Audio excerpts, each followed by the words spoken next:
Seb. Oh, it's the best. Okay. Yeah, now we're alive. Got some food in us. Got some energy going. Hey, there's oranges for y'all, by the way. We brought some oranges if you want some. One more. Okay, there's Mari. There's Sebastian. We're recording.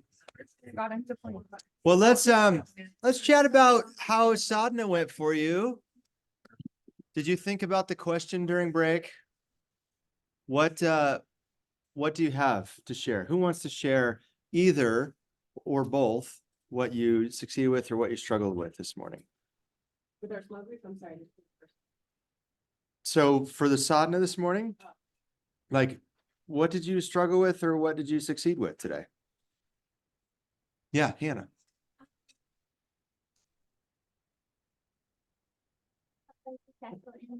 Asana.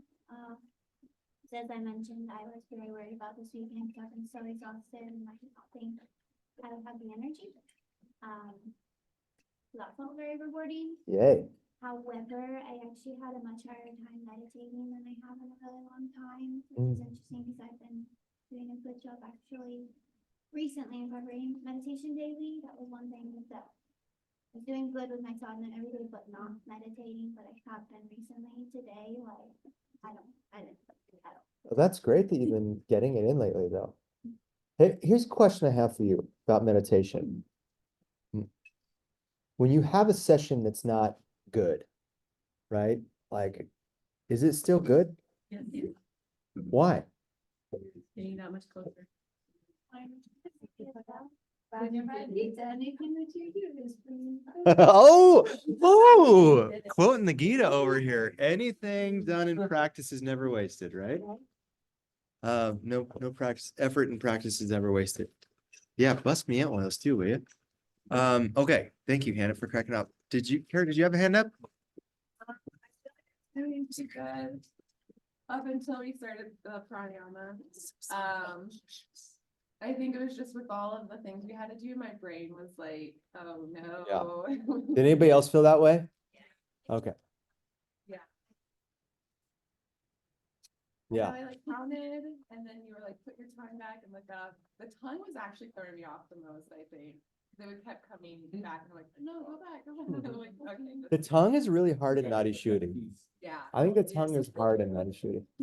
What'd you do? So we all gotta cut that, Oh, cut the so we can get our tongue back. cut the frenulum. I was like, Okay, so struggled with the pranayama. What did you succeed with today? the asana, I felt really good with that. Like all that up until this one, like all of it, before Nice. that was good. I was feeling awesome. And then that came, I was like, ooh, and I kind of just let myself just like, not like let the thoughts come in, but just like let myself Just be. and Yeah. not Great. overthink it. Yeah, So, yeah, good. Yeah, because pranayama, what kind of mental state do we want to be in for pranayama? Huh? Well, there's a specific yoga term. Yeah, that's it. You and Kathy both can go home for the rest of the day. Actually, Seb, you're already home, so you can't. Yeah, I'm already. Satvik. Sattva is what we want. Did we spill? Yeah. Oh no! Shit. I'm amazed I didn't spill my stuff Did too. I do that with the darn? No, Okay. I did it. I sat back too fast. That's tragic. That is tragic when you spill your tea. So sattva, yeah. So the asana should get us to a sattvic place. So Tim asked a question last night. Or does anybody else want to share? Yeah. So I struggled with the Kapalabhati today. So I felt like, and then when we were holding our breath, like I felt hot, like just like hot. And then like lightheaded, and I had to come out of it. I was like, I don't feel very good. So that was weird. And then I was How do you feel now? I feel fine now. Did you notice the cooling breath do anything? I think the cooling breath helps too, but like, yeah, I just got over it. It felt hot. Yeah. Okay. Working. You're working Yeah. it. I don't know, that wasn't I didn't love. You didn't love it. Tim? I had trouble with the pranayama. I'm trying to coordinate fingers, tongue, breath, in, up, down, and it was too much. Yeah, it's a lot, right? And It's there's kind only, of like patting your head, it is. rubbing your stomach, hopping on one foot. Amy?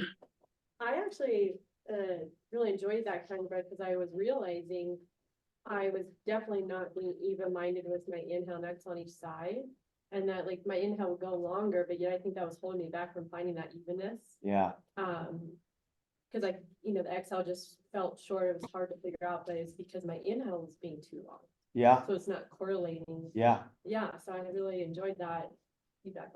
Yeah, and it's, the thing is like we're layering on techniques, but you may not be at this technique.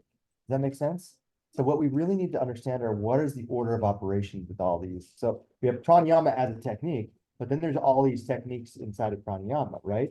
But if you're up here thinking about this one, when you don't have a foundation, then you know what I mean? You've got it backwards.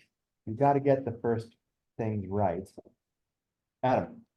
Just instead of doing 1, 2, 3, 5, 6 and doing the ohms, like, Mhm. because that's all I have ever done was like inhale 7 count, exhale 7 count, and that's how I would kind of, like putting a mantra in there instead of a number. So you were able to do it? Yeah, I was Cool. able to forget about the 1, 2, 3s, 4s and just do the ohm.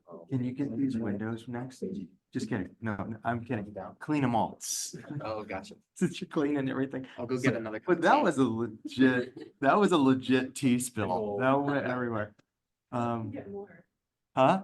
Hoping to You get got more. some. Well, we'll take a break. We'll take a break. You got some. Too soon. Too soon. Who said that? That was good. Okay, anybody else want to share about their sadhana this morning? I'd like to share.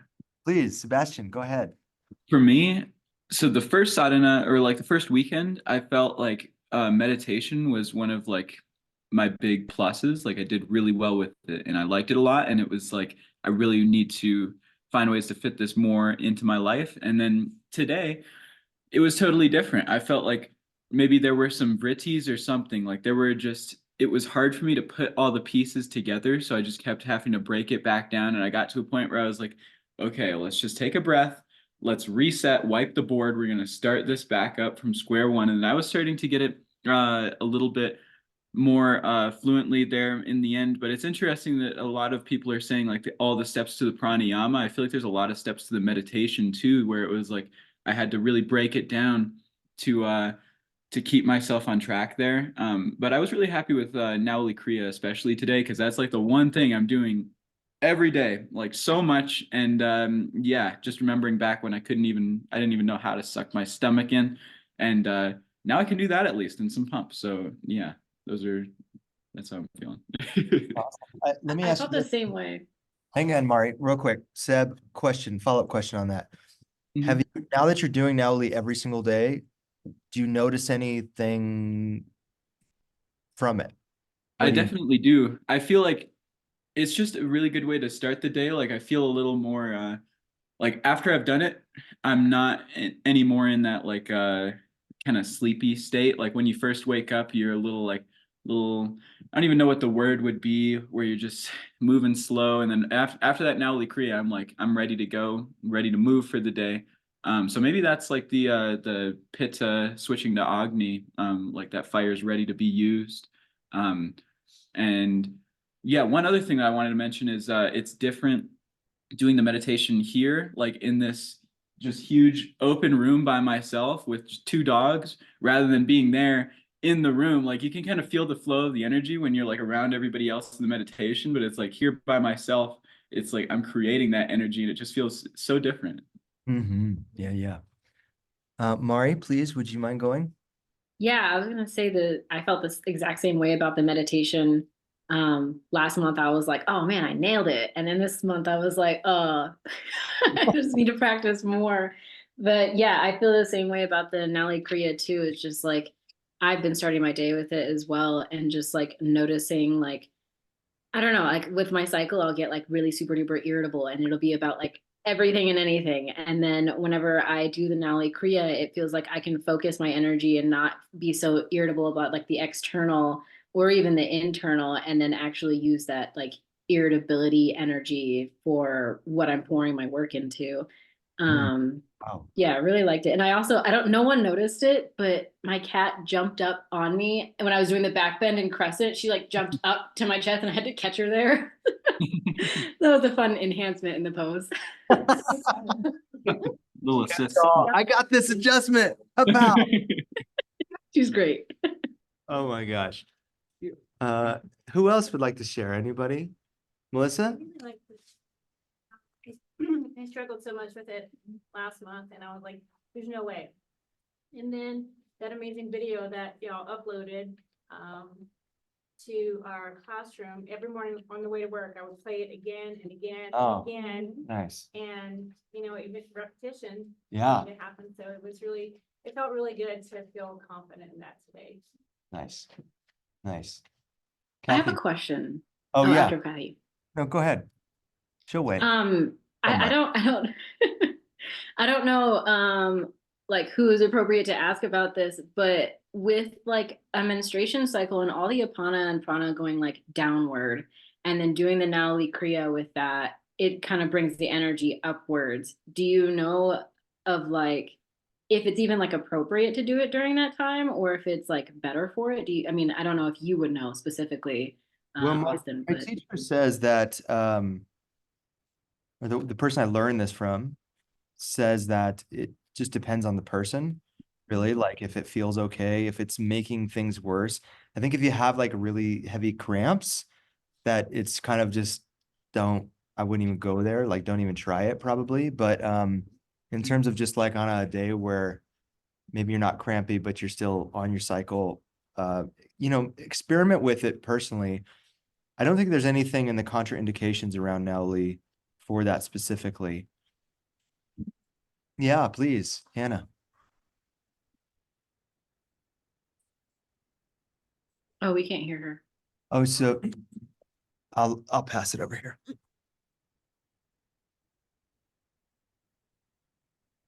Is it? If I turn original sound for musicians on or off, which will get the room noise better? So it's off the compression. Yeah. I had a more intense cycle recently and I actually used the cooling breaths, both of them. And it was actually what helped me the most. And I was able to actually go to some asanas that I didn't think I was gonna have the ability to do. But That's Good to cool. know. Yeah, thank you. Let me just experiment with something. avoided not only for those few days because I was noticing like I just do not need that. And I switched to just doing my cooling breaths and it really helped. Yeah. For me. Bryce, can you just like say the alphabet real quick? Now tell me, Mari and Sebastian, is it clear to hear Bryce now No, I didn't hear that at all. or now? I can hear him like very quietly. Better now? Yeah, I Okay. hear much better now. Yeah. Okay. That's what I wanted to do. Now say the alphabet starting with M. No. It's an alphabet. An alphabet. Can you do it backwards? Yeah. Okay. Anybody else? Kathy, yes, you've been waiting so patiently. Yeah.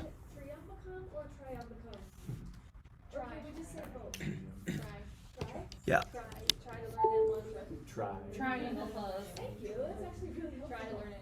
It's triangle. Yeah.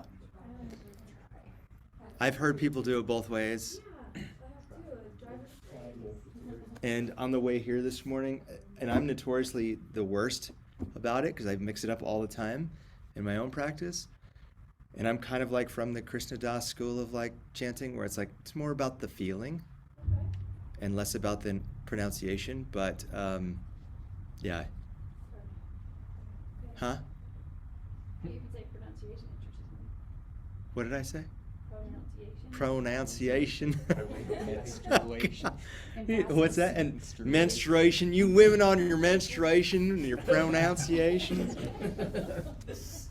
I did. I said menstruation last year during 300 hour, and Jessica Lawler still remembers. Do you have a question? Yeah, I think Tim asked this question yesterday about in your sadhana, like, do you have to do everything like together? Can you do part of it at a different part of the day? Thank you. Yes. I was kind of curious about that because I do mine first thing in the morning when I wake up, but usually I'm like super congested, so I have a really hard time with pranayama in the morning. I Okay. usually just end up getting like frustrated with. Let me ask you this: Do you do asana before that in the morning or not? You do? Yeah. Okay. So let's get into this question that Tim brought up last night. When to do sadhana, how to do sadhana. It's one of those things that it's like, yeah, it's all synergistic, so it is going to be better if you can put them as close together. But if you can't, it's better to do something even at a place than nothing. So maybe for you, you might want to wait till you're not feeling congested anymore. Generally speaking, one of the kind of the synergistic aspects of how it works together is that asana, if you're doing a really heavy ujjayi breath, what does ujjayi breath do? Did we mention this last week? What does ujjayi breath clear out or clean up in the body? Put that hand up. Andrea said it quietly. I'll repeat it for you at home. Kapha. So kapha is the dosha that is the domain of bile and mucus. So if you are stuffy or if you've got a lot of like runny nose or whatever, that just means that's the, you're dealing with some kapha issue there going on. Ujjayi breath is particularly known, and you could even start your pranayama if the asana doesn't get it. If you do a vigorous asana practice and you still have some kapha going on, you can do ujjayi as a primer for pranayama. So you can just sit in a posture and do like 3 to 10 breaths of ujjayi with double up wave, and make sure it's. And I'm gonna actually, Bryce, do you mind bringing the board over here? We're gonna write some things down today, and I might have you help scribe if you don't mind. Did you bring markers already? They're right here. Yeah. Thank you, sir. So asana is, clearing kind of like everything in the physical realm, right? Here's something I want you to all be aware of is the relationship between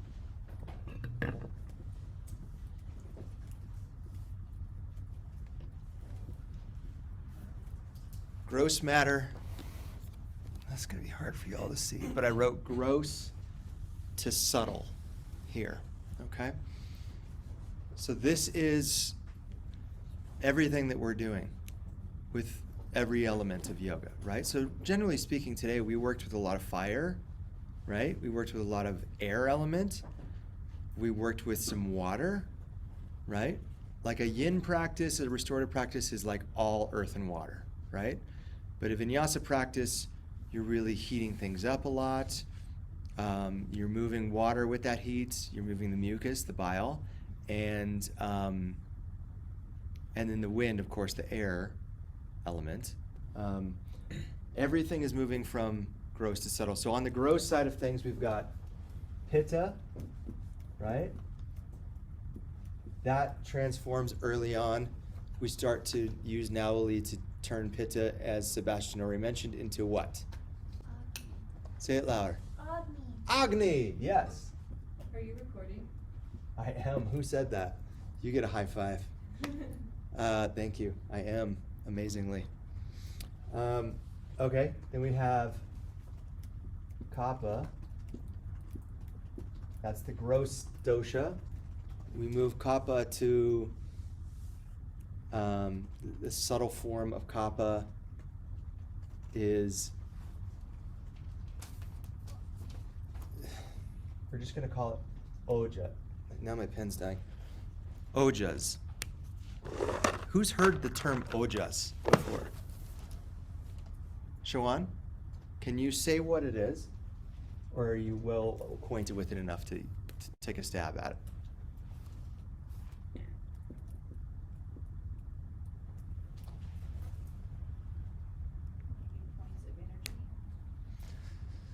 Not quite.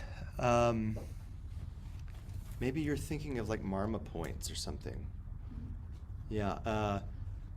Anybody heard of this? Have you heard the word ojas? Anybody? Okay. So ojas is like, it's a subtle guna. It's one of the 3 subtle gunas. You don't need to know that necessarily, but what does it do? What's its function? Ojas is a container. It builds a container for things to move. Okay?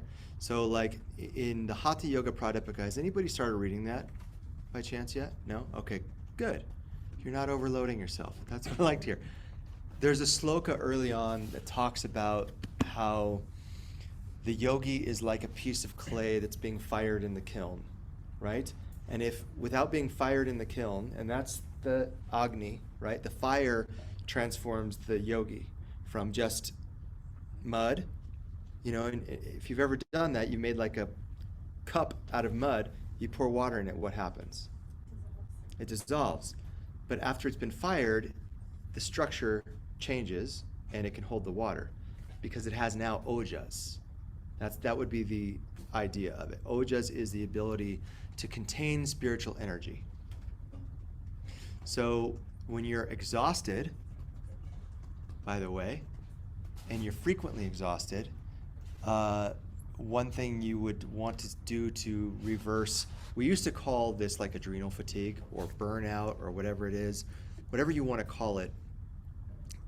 In yoga, the way you would, either with Ayurveda or yoga, you would serve the person with having them do exercises to build their ojas back up, because that's your life energy. That's like the most gross aspect of the subtle of energy, right? Like without ojas, there's nothing to channel the Agni. So the other kind of way to think about this is if like you have a flame and it's just in a field, right? All that energy is just dispersed without containment. But ojas is kind of like building a place for that fire to be and to remain and stay. So its energy is conserved and more stable and consistently placed. Yes? Would the ojas be your body and you do bandhas and pujas to keep it there? Totally. 100%. Your body is exactly, physical energy comes from ojas. Physical containment is about like as you work through these exercises over the next 9 months, when you get better at bandhas, when you get better at mudras, when you get better at containing prana in the body, you're also strengthening ojas, right? There's other ways to, in Ayurveda, they'll always say like you can eat certain foods that build ojas. Spending a lot of time in water or by water is ojas restorative. So it's kind of like this, it's a slippery term. And I can understand for like some of us who are more logical minded, some of these abstract terms are tough because yes, it does represent like, if you're a video game character, the amount of gasoline your character has, right? The amount of energy they have. Or it's it'd be the capacity for the energy. The energy is actually the prana, right? But like if your life bar, anybody a video gamer person, if you have a life bar like this, that's the extent of your ojas, right? You can only get that much prana, full on. But if you have a life bar that long, that just means you have more capacity for more prana. And that means you have greater ojas. Generally speaking, people who are more kapha in framework, their body is more kapha, generally have more ojas, right? So what does kapha look like?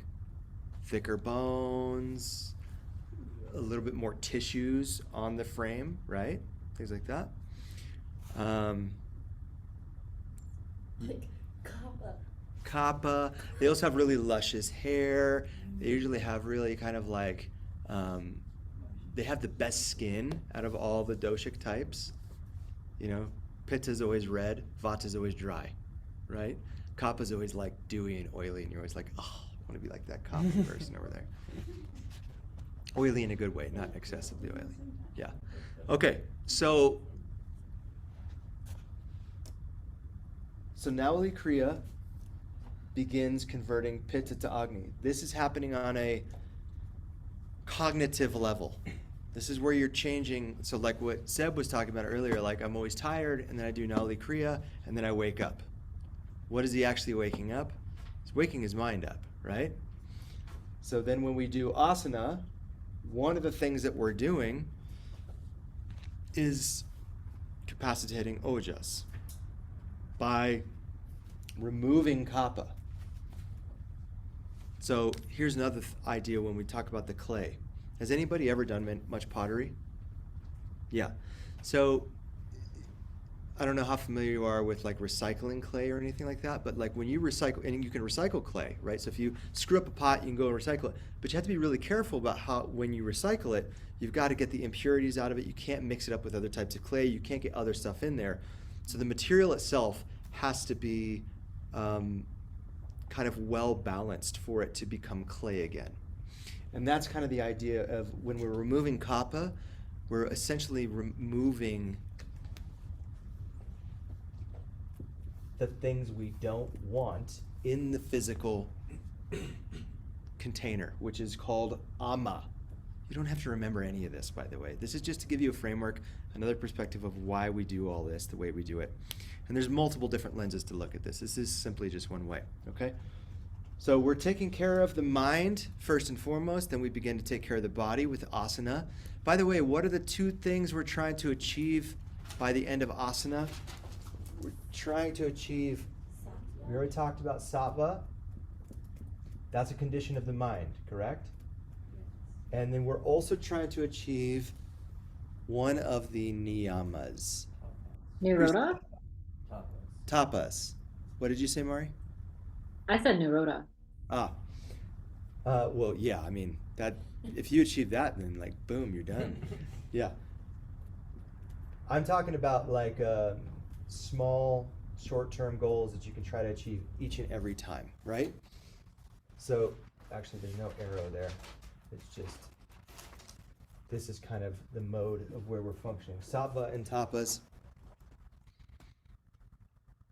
So has this got any clearer over the last month that you've been thinking about this in your own practice? Like, have you been thinking about, okay, I'm going into this class tonight, I'm going to do some asana, and have you recognized that there's a correlation? That the harder you work, the more effort you exert,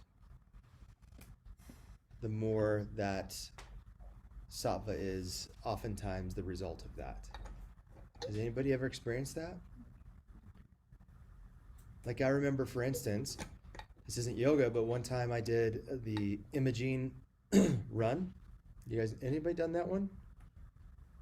So it's a 17-mile run over a 13,000-foot mountain from Uray to Telluride. My guy did it. Your guy did that? Yeah, he was brutal. It's so brutal. Yeah. It's super brutal. And if he's your guy, I bet he's a tough guy. Oh, yeah. So if he says it's brutal, take my word for it, it was brutal too. But that took a lot of tapas. But also it broke my ojas down.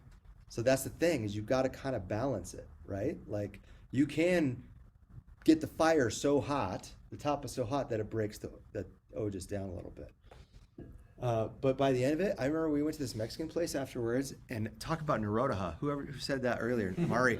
I was legit. They're like, "What do you want to eat?" And I'm all, I was like just a clear blue sky in my brain, like not a thought. I was literally. Has anybody ever been so extreme physically that like you had that experience afterwards? Yeah, where you're just Long adventure race. In Yeah. New Zealand, Yeah. nonstop. Oh, that's awesome. 350 plus miles.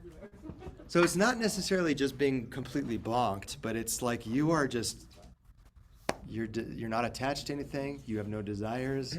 You're just completely, so the trick is though to like flex the muscle of your mind and your spiritual body so that you can trigger that result without having to do a 17 mile, 5-hour race, right? And then finally we've got, we're doing all this so that we can start to work with pranayama. Because pranayama starts when we get to a sattvic place. And that's a really hard thing to understand. You almost already have to be in a meditative space to begin pranayama work. So it might be really wise for you to start to play with switching up the order of your sadhana throughout the day. I heard somebody say that they begin the day with meditation. Who was that? Was that Seb? Is that you? No? Well, anyway, sometimes that can be really well advised, is to start with the meditation before you do anything else. Like in the morning, because you know when you're still sleepy and your mind is kind of naturally sattvic anyway, you might, so here's what I would suggest. You do the nauli to wake the brain up, but then before the brain gets on to another task, sit down and do your meditation. Then do the rest of your sadhana if you have time for it, or you can do it later on in the day or however you want to intersperse it.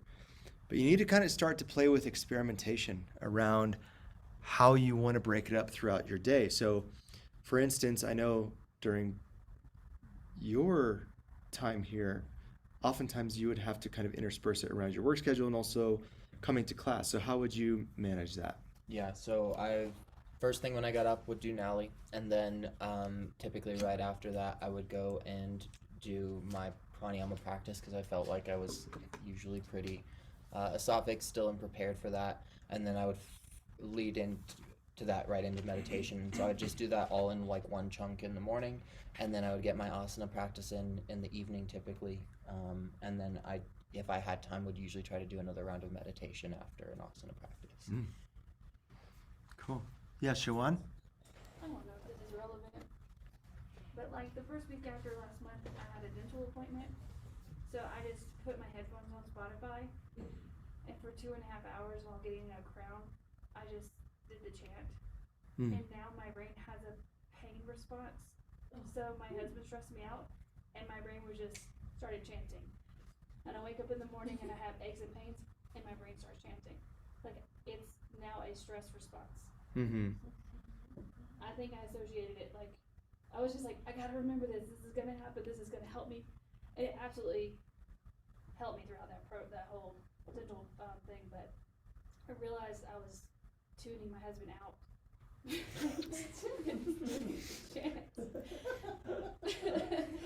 And I'm doing it in asana now because like, I apparently have fibromyalgia, whatever the crap that is. Oh. And so like, when my brain is just like quit, I just now started chanting. Yeah. So I don't know if it's appropriate, but it's what's happened. Yeah. I need to maybe unlearn that. No, I mean, I don't know. I think that it's an interesting question because, it's not what the purpose of chanting necessarily is to not be present with your pain. Maybe you're just in the middle of it and you haven't gone far enough with it yet. It can help you transform the pain. And so I would say that like if it's triggering pain, somehow you have kind of created, like you said, some kind of imprint of that chant into your pain body now. It's definitely soothing. Okay, so if it's helping. I'm cursing less. All right. So it's when you're in pain that then When you I'm in instantly pain. start When I'm in chanting, pain, I not just- flip-flop. Yeah, it's soothing the stress. It's lessening the stress, or it's Okay, thank you, Amy. lessening the physical That pain. clarified. I was getting it a little backwards. Okay. Yeah, it's just soothing. Yeah. mechanism. I mean, I think that's, the hope with all this stuff is, on one hand, I want you to learn it in a rigorous way. Why? Because I want you to know it to the extent that you can teach it well. But I also, eventually, I want you to all take permission to authorize yourself to utilize this stuff and these tools and these techniques how you need them and how they service you in any way that seems appropriate for you. Yeah. I have a thought. I was gonna say, Yep. you're using mantra to stay present. If you're using mantra to stay present, that's beautiful. But if you're using mantra To escape. or to dissociate, No, it's to be present. be present and stay, Okay. then that Okay. might be a really good tool. So I stay in like- my asana because of it, as opposed to backing out. Got it. And I don't respond in unkind words to my husband if he says something that's not, you know what I'm saying? Like it's like, giving you that I just don't even like, it's like, beat that. I'm sorry you feel that way. Would you like to tell me more? But I don't have any other like feelings about whatever he's feeling. He's all. So anyway, when you backed up and you're all trying to become, he's like, what did you say? What are you saying? Trying. I can multitask. Yeah, Bryce. I just wanted to say I have a pretty similar response. Like chanting and repeating mantra has become my response for when I'm in a stressful situation, either like emotionally or physically. And I found different mantras work differently. So there's certain things like when I'm about to do like a cold plunge or something like really intense, I'm like I need to prep my nervous system. I'll do the Mahamrityunjaya because that one, and I'll do it out loud because that's where it's most effective. But like if I'm feeling stressed or like I just need to recenter, I'll do the Gayatri mantra. Or if it's something like I feel myself really holding on tightly to something, it's Om Namah Shivaya. And like there's just different ones that for me they encapsulate the response that I'm seeking in terms of like how I want to be able to respond to the situation. And in some ways I think it's also a practice of Pratipaksha Bhavana, that swapping something that is unhelpful for something that's helpful. Which we're getting to tomorrow. If you haven't read the Foresight. sutras. Okay. So I think I want to shake it up here a little bit and just spend a few minutes talking about let's get into pranayama now, okay? Yeah. So those are doshas, the ama, ojas, and agni, in relation to kapha, pitta, and vata. They're all doshas. Yeah. There's a So lot of doshas. so there's just 3 doshas. It's just so that's why this is kind of complex, because it's talking about these 2 doshas. And this isn't necessarily converting kapha, but you remove the kapha, and what it leaves you with is just a better, clearer container of ojas. But that's a dosha as well. Ojas is no, it's called a subtle guna or subtle dosha sometimes. So it relates to, the ojas relates to tamas, which is the mind part of it, and then the physical aspect of it is kapha. But it's the subtle aspect. So there's just 3 doshas. There's just 3 physical doshas. Okay. There's 3 gunas that relate to those that are basically the mental states, right? But then there's these middle subtle, sometimes subtle doshas, sometimes subtle gunas, and they're basically aspects of what happens in the energetic body.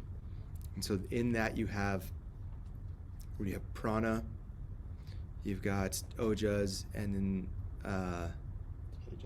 tejas, thank you. Tejas, which relates to Agni. All right. So are you ready to teach sadhana? Sure. Sure. I'll wing it. Sure. What is let's see. Let's talk about what we need for pranayama, because I feel like, well, you're going to have also a document. Let me look in here. There's a document in your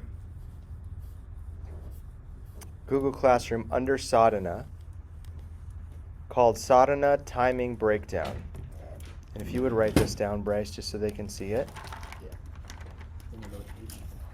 Huh? The name of the page or the practice? Just the time breakdown. So for Nauli and everything in the beginning, so if you teach intro, you're teaching the tune-in, the sankalpa, the chanting, and then Nauli.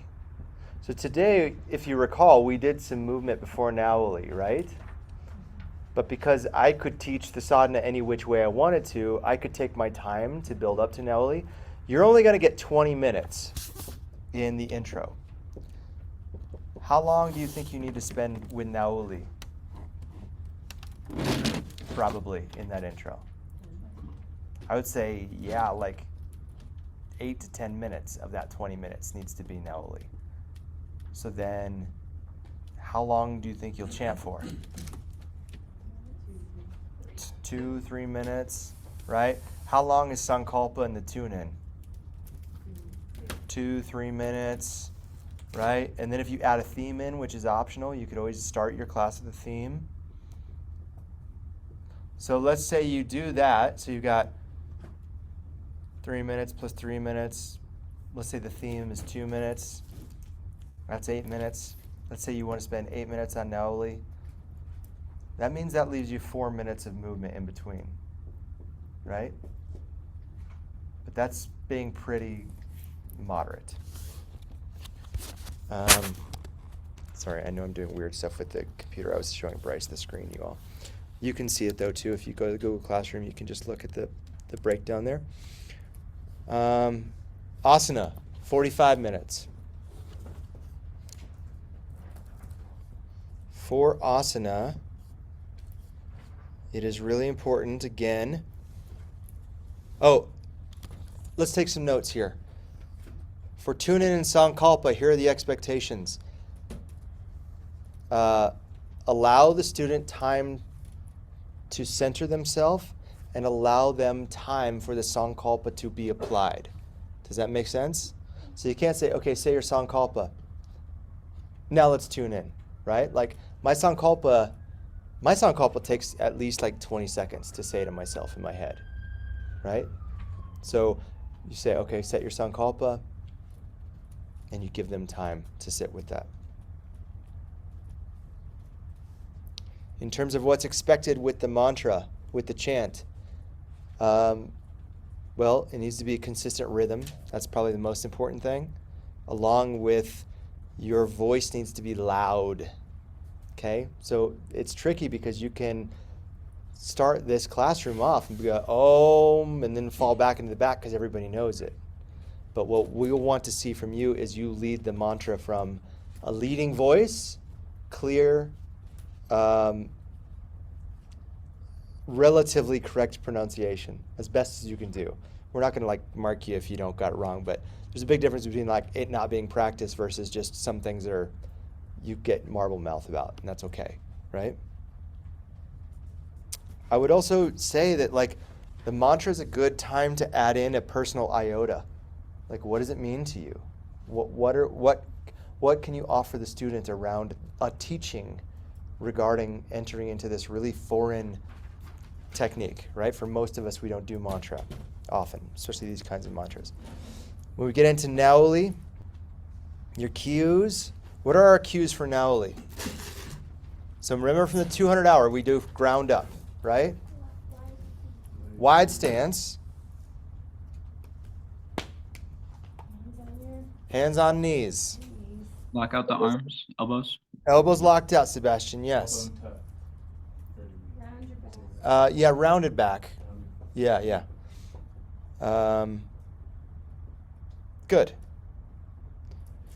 How do you tell somebody, how do you tell somebody to do it? That's the tricky part, right? Do you remember what I told you the first month? You said breathe in like a reed. Suck it in. So you, first of all, let's talk about function. So when does the vacuum occur in my breath pattern? In your diaphragm. End of the exhale. Yeah, but I perform it by pretending to inhale. So I breathe all the way out, I hold the breath out, and then I pretend to breathe in really hard. And that's what creates the suction. What muscle is creating the suction? Oh my gosh, I'm super impressed that so many people knew that. Yes, the diaphragmatic muscle, meaning that the rectus abdominis, the obliques, and the transverse abdominis are all what? Yeah. Passive, relaxed, totally chill, right? So for the vacuum to happen, the only abdominal muscle, which we don't even think of as an abdominal muscle because it's really a respiratory muscle and it doesn't face any of the walls, it literally sits underneath the rib cage, right? That's it. So when you engage that, it pulls up and in. That's what's creating the vacuum, right? And then you can add in the drawing of the navel back towards the spine to really create more of a pelvic diaphragmatic squeeze as well, all right? The levels of progression that we teach in Naoli, what's the first level of progression? Suction. Suction. Then pump. Okay. Now, when we get pumping, do we want to go fast or slow? Slow, why? To create volume, right? Yeah, no, exactly what you said, Amy. That was right. To make sure that we're fully relaxing, fully engaging. Because the faster we go, it might just be fluttering, right? We want it to be like blow, bam, blow, with those sound effects. All right. How many rounds do we pump? As many as you can. So how many pumps in a round? As many as you can. As many as you can. As many as you can, but how many times do you do that? 3. 3 times, yes. So once you can start to get it to about 20 to 30 pumps per round, then you start to move on to the reed. Okay? Then that would be then moving into isolating.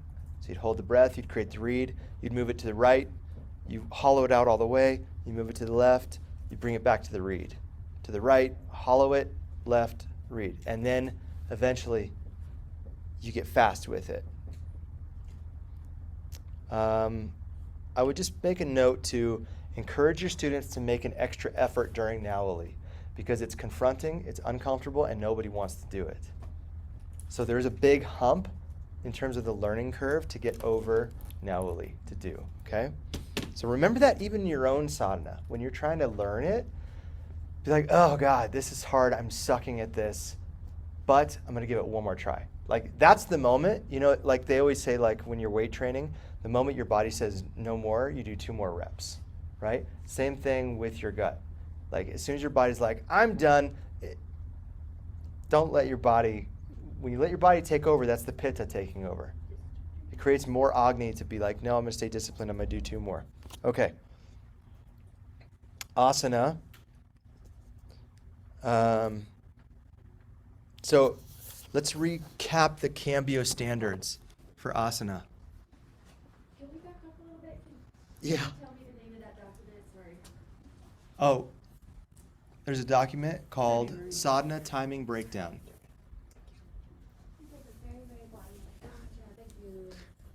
What section is that? It's under sadhana, the very bottom. I'm actually gonna, you know what I'm gonna do? I'm gonna copy all these notes that I'm giving you right now. Post to February 18th, if that helps. I don't know if that helps. And I'm going to put these in there as well.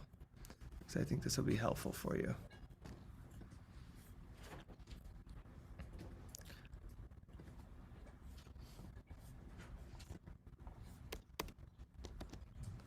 Okay. So now you can follow along with these notes, okay? But I want you to think about these questions for now, to just get your brain thinking.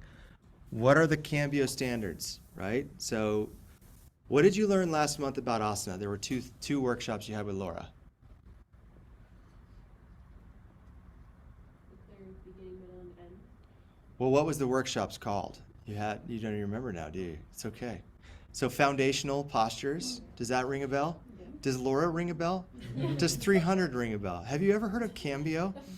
I kid. I know what it's like to be in your seat. I know it's like, so foundational posture use.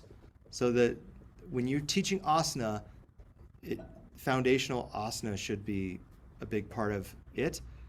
Alignment principles, the Cambio alignment principles, being familiar with that, utilization of that. So everything that entails, meaning ground up, right? Meaning also how you cue. So what are our cueing methodology? We have 3 different types of cues, right? Who remembers one of them? Directive. What is Integrative. directive? Direct. Direct. What to do. Tells your body where to go, right? And then what's the next one in order? Operative. What is operative?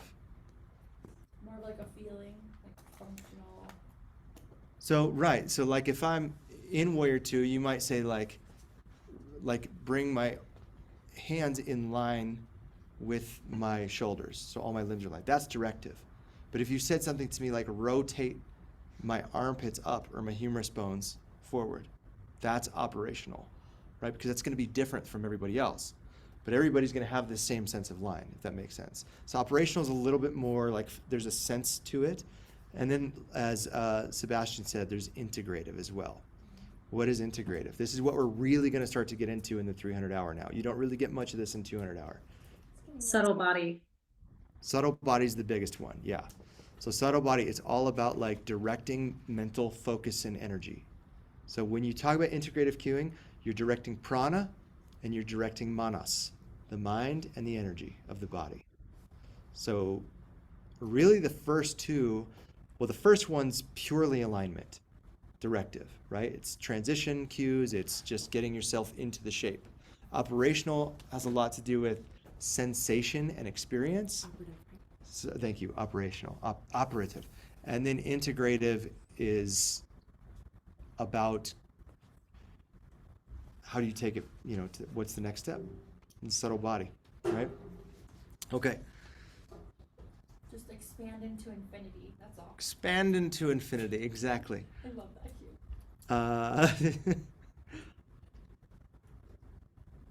So the intelligent sequence, and then also, what does it make it set up an intelligently sequenced class? It's well-rounded, it's safe, and it's accessible, and it achieves the goal, right? It accomplishes some physical objective.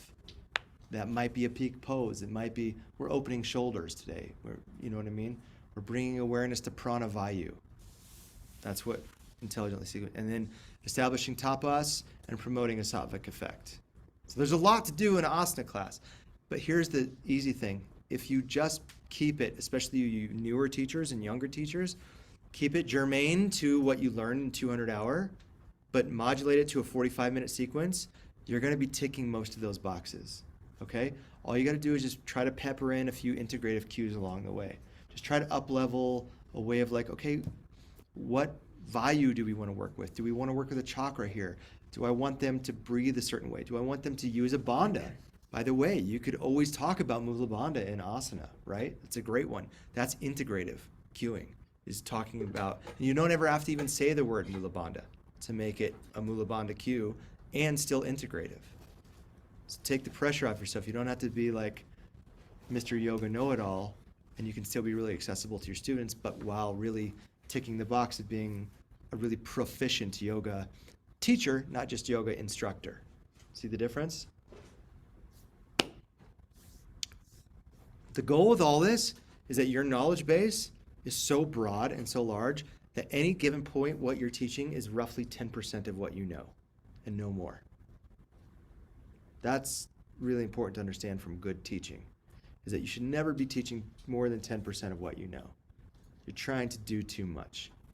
Trust that if anything is worth knowing, 10% of it can really get the job done. Okay? All right, now let's get into pranayama. So, I'm going to say some words. You tell me what they are. Kaya stiram. What is that? Established seat. Firm body. Kaya, body. Stiram, steady. Steady body. That's what it means. By the way, does this have anything to do with ojas? Yes. So when I'm working with ojas, say in a warrior 2, or a lot of times Laura loves this cue in like a forward fold. She says, keep your spine long. In a forward fold, if I'm keeping my spine long, what's the difference between this in a forward fold versus this in a forward fold? Say again? You're in axial elongation. Meaning what? What's happening to my muscles? They're spreading apart. Yeah, they're active, essentially. Whatever they're doing, they're active.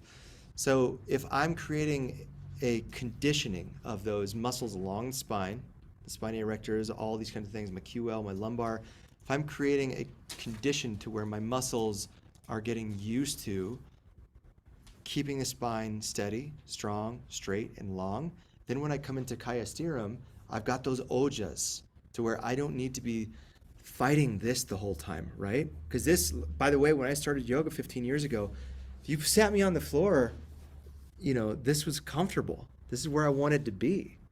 And now, you know, that's not sustain. I mean, that then my body would start to hurt, and So my muscles have just gotten kind of, again, like clay, you know? You move the clay a certain way, and eventually all the particles, the material in there, start to get to a certain degree of condition, right? Fitness. What's Hasta Mudra? Hand mudras. Good. What are the hand mudras we use for pranayama and meditation? What's this one called? Yana. Jnana. Yeah, feel free to, both of you, chime in as much as you want on any of this stuff right here, okay? What's this one called? Yana. Dhyana or Akash. Akasha.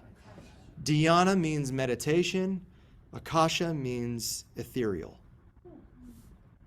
Okay? What's Jnana mean? Wisdom. Wisdom. Boom. Nice, Seb. Okay. Yeah. Oh, yeah. What's this one called? Ah, there it is. Vishnu Mudra. Yeah. Vishnu Mudra. Okay. So, when you're teaching pranayama, you're going to have to say, come into a steady seat. Take this mudra. Do you need to know every benefit to every mudra? No. Right? But it'd be nice to know one or two off the top of your head. Generally speaking, this mudra, one thing I can tell you about it is that it brings individual ego and it surrenders it to Brahman. The thumb represents the Godhead, right? So that way you get the monkey mind out of the equation when you prepare to do your work, your meditation, your pranayama. Another thing you could say about it is simply just that you're placing the hands in a position that is creating an effect on the operating system of your nerves. Another thing you could say is that my hands being placed up helps promote what? Yeah, pranic energy reception. We're just working with prana. You want palms and soles of the feet up. So, what is the proper order for so we've learned 3 pranayama techniques, right? Number 1 is what? Kapalabhati. Kapalabhati, thank you. Then? Nadi Shodhi. The cooling breaths. Shitali and Sitkari. Then it's Nadi Shuddhi. So that's it. We're learning 3 breaths. Bryce, why don't you break down Kapalabhati a little bit and just talk about what you know about it, and I'll interject anything that I feel might need it. But So we've already been, obviously practicing this some in our sadhana, but a couple of things. One thing I wanted to ask, do you want them to know the contraindications and say those when they're teaching? That wouldn't be bad. Okay. So a couple of contraindications. That would be extra points for sure. Yeah. For this one, things like abdominal hernia, pregnancy, glaucoma, conditions where there's pressure in the eyes, and what's the other big one I'm forgetting? Heart stuff, isn't it also? Did you say high blood pressure? That's the one. Yeah. That one's on everything. Don't do yoga if you've got high blood got pressure. Exactly. So just that you and your students can be safe when you're practicing this one. Like Austin already said, we're really focused on how we're contracting the muscles. It's that quick, tight pump, and it's coming from the low abdomen. So if it helps you to visualize striking something at your low spine. So was it last time that someone brought up the imagery of at a carnival where you hit the hammer down on the thing and it rockets up? We're kind of thinking about that, we're striking low so that we're hitting that energy center, and that energy can then lift up higher. So if that visual helps you. So with that said, you're aiming for a point at least kind of around the navel point, but ideally a little bit lower, more towards your second chakra area. And then once you hit it, you want to just relax immediately. So the same thing that we've been practicing in Nauli, where with the pump, you're just letting those muscles relax. you're doing the same thing here. You're letting the diaphragm and the lower abdominal muscles relax, which creates a downward pull in the diaphragm, and you automatically start to have opening in the lungs, which lowers the pressure and allows the air to come back in. So the only active part of the breath is that exhale. Then the inhale becomes passive. And specifically, we want to work towards a 4-to-1. Yeah. Because we always go inhale as the first part of the ratio to exhale. So a 4-to-1 ratio. So the inhale, we want it to be 4 times as long as the exhale. So if I do it, I'm gonna snot everywhere. That will happen. Thank you. Which, by the way, get used to having snot go. It's a good thing. You're getting the. Now you know you're a real yoga teacher when you blow a snot bubble in front of a room full of people and you just keep talking. Yeah. Bonus points if you get it on your name. No, just kidding. Cool. Questions on those pieces so far? Yes. Yeah, I kind of. Oh, Oops, sorry. One sec, Sebastian. You say 4-to-1 ratio, even when you're going quicker, it's always a 4-to-1. Mm-hmm. Inhale's 4, like 4 second maybe. 1 second. I mean, it depends on the BPM, but we're talking about just the duration here. So the inhale should be 4 times as long. It doesn't matter necessarily how long that exhale is. We just want the inhale to be about 4 times as long. Does that help? Mm-hmm. So if you're at a 60 beats per minute, then yes, it's going to be a 1 second exhale and a 4 second inhale. But if we're up to like maxing out closer to that like 120 BPM, then it's going to be like a ½ second exhale and then that would be a 2 second inhale. Mm-hmm. So it just depends on the speed and the BPM that you're working with. Yeah. Do we have to do the TikTok during the teaching? With the metronome? You know, I don't know. You didn't do it, but some of you all did. And then I noticed when you all taught with it, it was just so much better. I would say absolutely practice with it yourself. Yeah.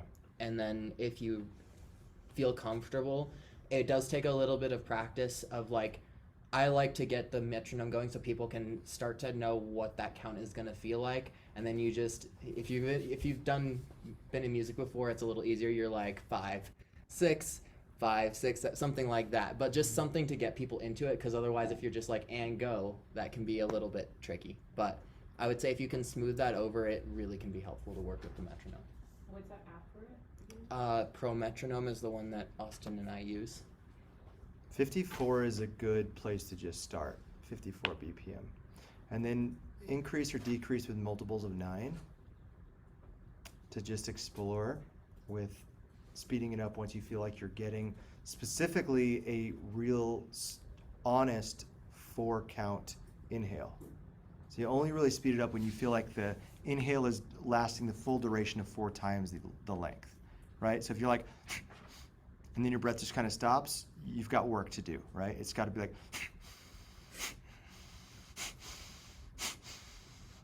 right? But the inhale's always passive. It's I was even though it's exaggerating it. longer. Okay, Yeah. so yeah, if that's Yeah. just the part that. But you may need to use a little bit of kind of priming. At a slower tempo. Yeah, at a slower tempo, you might need to help it along a little bit with making it slightly active. But when it gets faster, it's instead of, active inhale and exhale would sound like this, right? What was your question, Sebastian? well, I was gonna ask with any sort of contraindications, like the abdominal hernia or pregnancy, and then also this could go for Naoli Kriya too. Like, do you just tell them to sit out, or is there kind of an option that you can give to people for that if they decide to opt out? I mean, I think that's a very thoughtful question. I think there's a lot of ways you can answer that. I would say, I think during Naoli Kriya, you probably just have them do cat-cows just to get aware of that center if they're comfortable with that, if they can do that. And with Kapalabhati, I would just have them do Ujjayi breath because it's going to still build heat. And still reduce kappa. And reduce kappa, yeah. for fire, like you. Yeah, do a you could- mudra for fire. Yeah, you maybe. could do that one. And two, you know, for your own sake, if you are pitta aggravated, you want to be careful with this breath. You want to really make sure that you do you know what I mean by pitta aggravated? Like when you're talking about your husband and not talking shit back to him or whatever, that means you've got your pitta under control. But when your husband's talking to you, you're like, why don't you just go shove it where the sun don't shine, right? That means you're pitta aggravated, right? If you are losing your temper to people, acting out or lashing out, that's pitta aggravation. So if you find that you're having that, shorten your duration with Kapalabhati and increase, specifically in the hot months of the year, summer, increase your cooling breath. Amy, what was the mudra for fire that you did? You can look up a bunch of them, but this would be an easy one. Right? Wouldn't Cool. you think that'd be a good one? Yeah, I don't remember this one, Oh, but yeah. I'll find the name of it. Cool. So, Amy? Yeah. For your Kapalabhati breath, is it always the equal amount breath with the amount of seconds you always hold? Okay, so that's a good question. So right now, yes, because what you're doing is you're trying to build two things, CO2 tolerance and resonance with the breath. So eventually, once you start doing holds with Nadi Shuddhi, you won't even do holds with Kapalabhati anymore. So this is really just preparing you for Kumbhakas to come later. So yes, short answer is yes. So if you want to do a 90-second breath, you gotta do 90 Kapalabhati. Yeah, you try to, yeah. But remember, so what is the function of Kapalabhati? What is it actually doing to your bloodstream? Say it with your chest. Oxygenating? Yes, oxygenating the blood, hyperoxygenating the blood. So what happens when we have more oxygen, which is, by the way, the opposite of what Nauli is doing. So Nauli does what? I'm going to make you say it, even though you already know. Build CO2 tolerance. Well, not just build CO2 tolerance, but it's building up CO2 in your blood. What happens when you have a lot of CO2 in your body? You need to breathe. You have a drive to breathe. Well, you certainly do feel like you need to breathe. It makes your body be like, Right? oh, I need to breathe. But, Increase oxygen to the organ. huh? Increase oxygen to the organ. That is the exact answer I was looking for. Awesome answer. It increases the oxygen uptake into the organs. That's another reason why Nauli is such a brilliant science, because you're compressing the abdomen, you're breaking up a lot of that myofascia, you're stimulating circulation through all those soft tissue organs, you're stimulating the viscera, the vagus nerve, all these kinds of things. But then when you release it, that tourniqueting action, yes, it brings blood back to it, but now it's really stripping the oxygen into the organs, which makes them function better. So increases the oxygen circulation.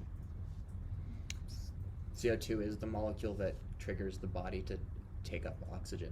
Like, you actually have to have CO2 in your system to be able to absorb oxygen. So what happens when then the blood is hyperoxygenated? Or what is the function of it? Why are we hyperoxygenating the blood? Specifically to Amy's question about holding the breath. So you can hold your breath. Sorry, yeah. I know I framed that as if there was going to be some really scientific answer. Really simple. Simply put, is just so you can hold the breath comfortably with a sattvic mind. But Over no, long. it's just because we're shining our skulls. Well, you are. You are. Does this increase red blood cell count? Does it increase your red blood cell count? I don't know. I don't know if Like, it does. as you're practicing, probably not. I could see it potentially having an Can I effect. steal more blankets from anyone who's willing to give them up? Yes, you I can can have bring them some. back after class. I'll need probably 8 more, maybe. Thank you. Thanks for letting me interrupt.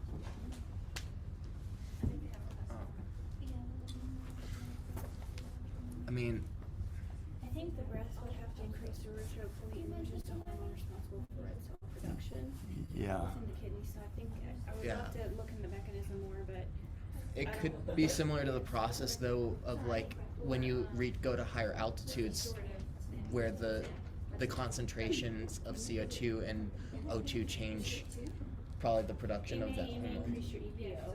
Yeah, It may. Uh-huh. and so that could over time result in, you Yeah, know. that makes sense. So So like right now I'm teaching you, and by the way, we're gonna take a break in 20 minutes. Yeah. If you can't hold it. If you can't hold it, be my guest.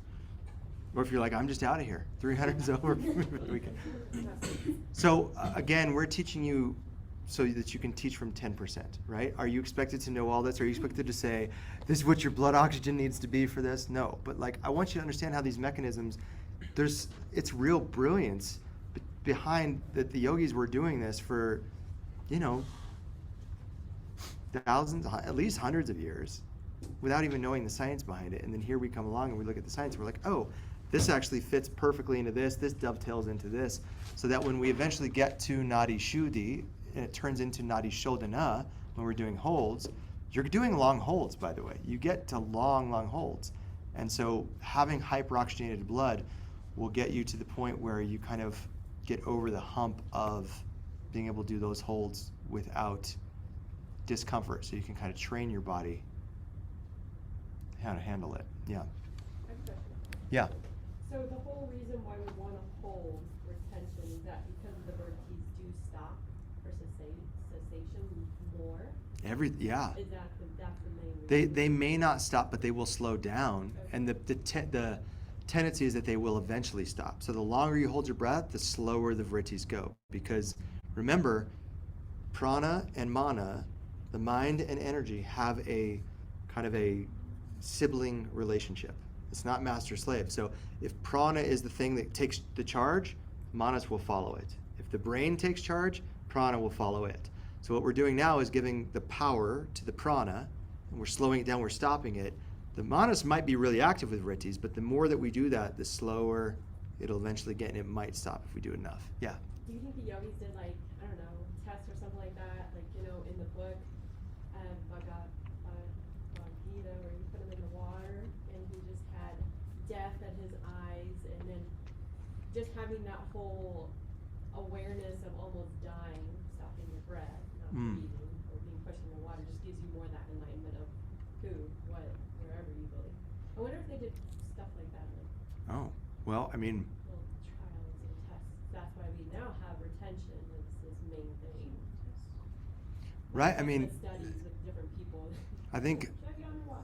I love that idea. I think thinking like that in terms of all this stuff will help you understand the material so much better. So I think that's a great question. One we'll never know maybe the answer to, but I do love considering how, you've all heard of Ayurveda, yeah? Or some of you have heard of Ayurveda? So Ayurveda, literally, if you break the word down, means study of life, right? Ayurveda, study of life. If yoga is the sister science to that, and every class ends with Shavasana, what are we studying? Death, right? Yoga is, in a lot of ways, a practice of death. You think about holding the breath. Well, when you hold the breath, as the Hatha Yoga Pradipika says, you are not aging. They say it differently. They say, the yogi who stops his prana, stops his vrittis, creates immortality. Conquers death, or becomes immortal. They don't really mean you live forever, but they mean in that moment, all the functions of the body kind of falling apart, all the catabolic cell functions stop entirely. Now, whether that's true or not, I don't know, but we know that breathing well is a great sign of longer mortality, right?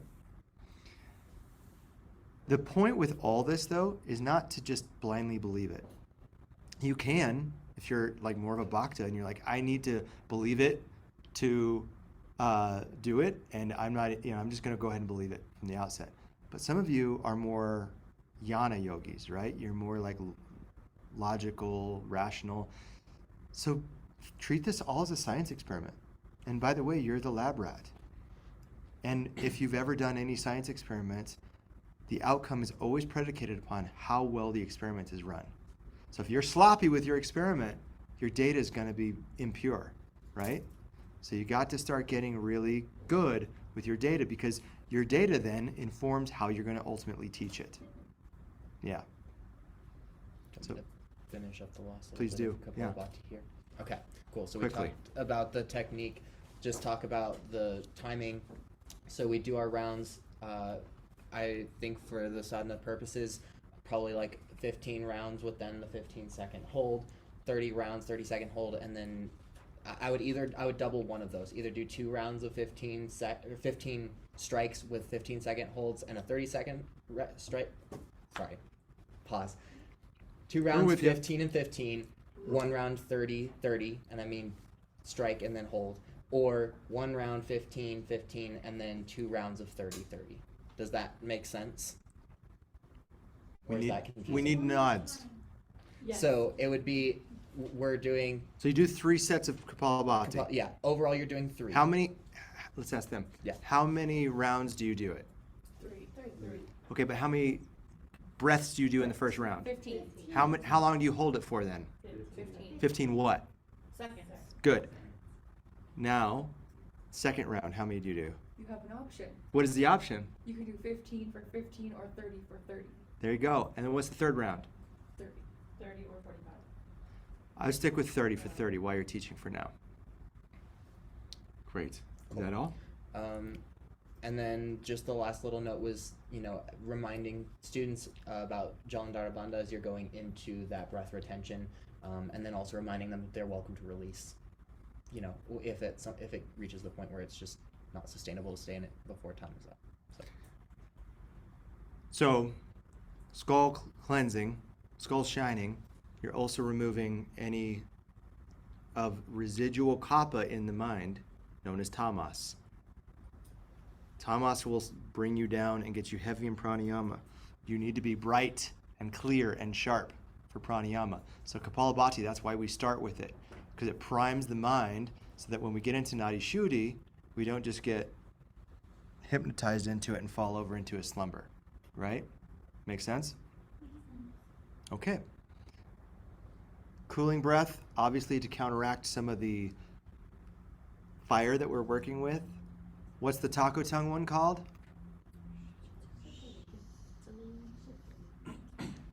Shitali. What's the Joker smile one called? Sitkari. Shitali and Sitkari. So during Kapalabhati, this is when you introduce the you can introduce the Shambhavi Mudra during the hold. Okay? So you introduce Jalandhara Bandha and you introduce Shambhavi Mudra.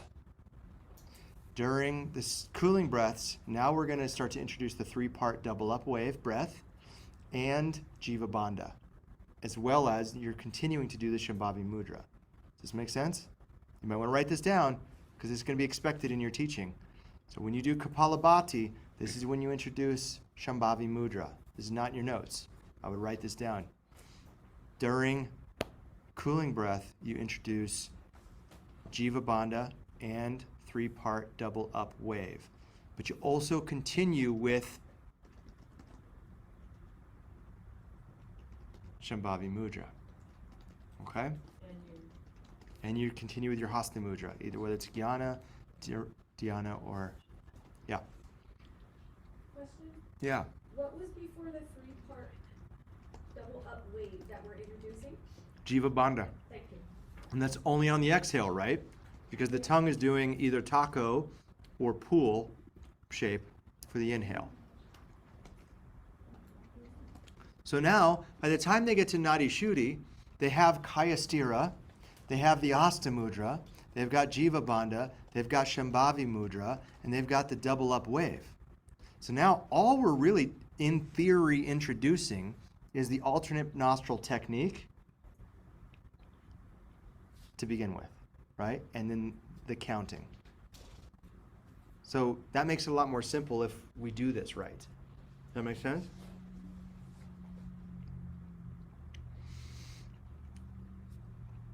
So, how did the digital counting go for you all today?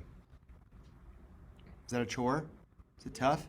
So start to do it in your sadhana practice. Start to do it. You can even drive down the road. Even do it to a song. It doesn't have to be a 60 beat. Just get used to being like, one for my money, got 2 for the show. Ready to get ready, got go, cat, go, let's roll. You know what I mean? But just finding rhythm by touching the pads of your fingers, getting used to this motion, whether it's this way or that way. Hi.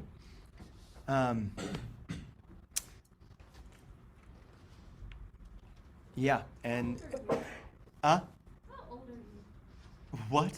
I just went straight to Elvis and I loved it. I'm just. Oh, I'm like- 45. Oh, okay, I get it. Okay. I was like, where's this question coming from? Yeah. Oh, no, I'm 44. I keep saying I'm 45. I'm not yet. I'm 44. I've been 45 for a year.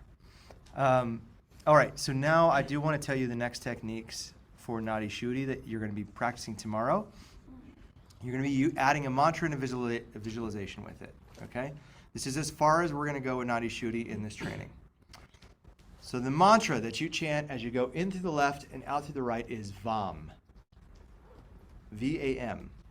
So when I'm doing my count of 4, 5, or 6, I'm going VAM, VAM, VAM, VAM. Out through the right, VAM, VAM, VAM, VAM. Now when I go back into the right, now I change the mantra. Getting tricky. It's Ram. It just changes to Ram. So now I'm Ram, Ram, Ram, Ram. Out through the right, Ram, Ram, Ram, Ram. I'm so sorry. Can you say it one more time? Yeah. In through the left and out through the right is Vam. So in through the left, Vam. Out through the right, Vam. This is on 7.4 in the manual. Oh, thank you. That's helpful. Thank you. Yeah, this is all in the manual. This is all in the manual, friends. Thank God, she says. There's a lot on the sadhana practices under 7 point. Yeah. Thank you. Disregard my question. No, you're good.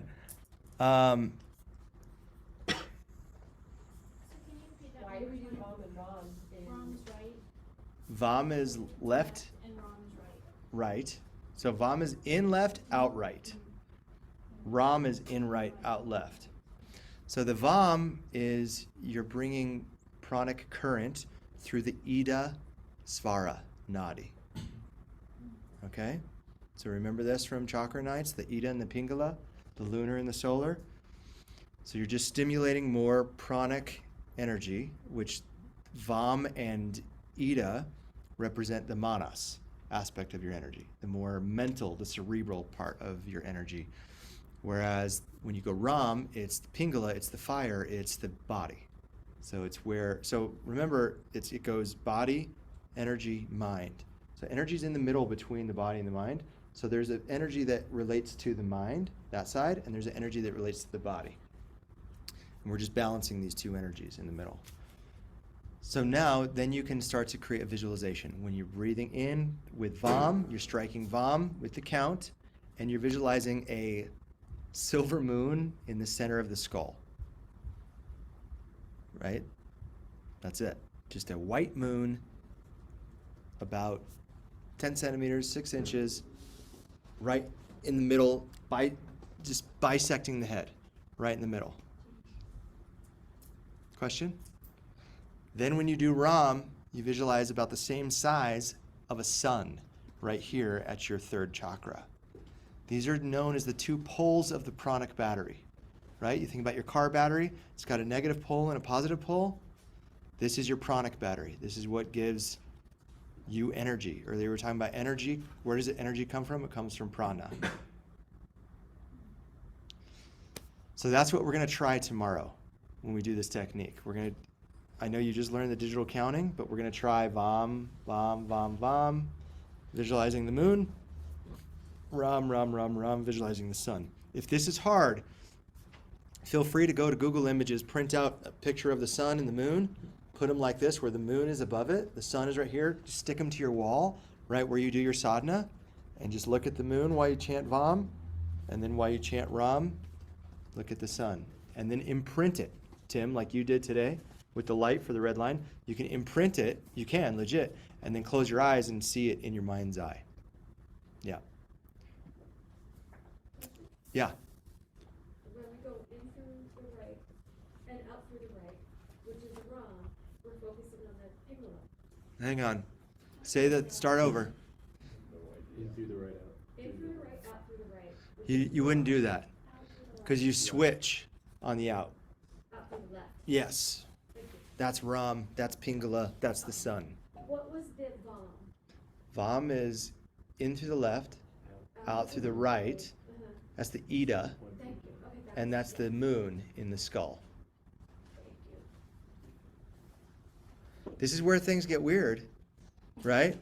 We're imagining celestial bodies in ourself, right? Why though? Like think about like what these represent. What does the moon represent? Moon represents the unknown aspect of ourself. It represents the introverted side of us, the quiet, reflective. It's reflective. It's literally reflecting the sun, right? It's the contemplative. It's the abstract. It's all the wonderful creative expressions that humans have, right? If you think about like, what a great poem, or I love that movie, right? Well, the ideas, the concepts, they're conceived through Ida, and that is represented by the moon. Whereas like when we take action in our life, when we're producing things, when I'm peeling that orange, when I'm getting, apples out of an apple tree, that doesn't take abstract thought. That doesn't take problem solving. That doesn't take great cognitive function. I'm literally just using my body to perform a function.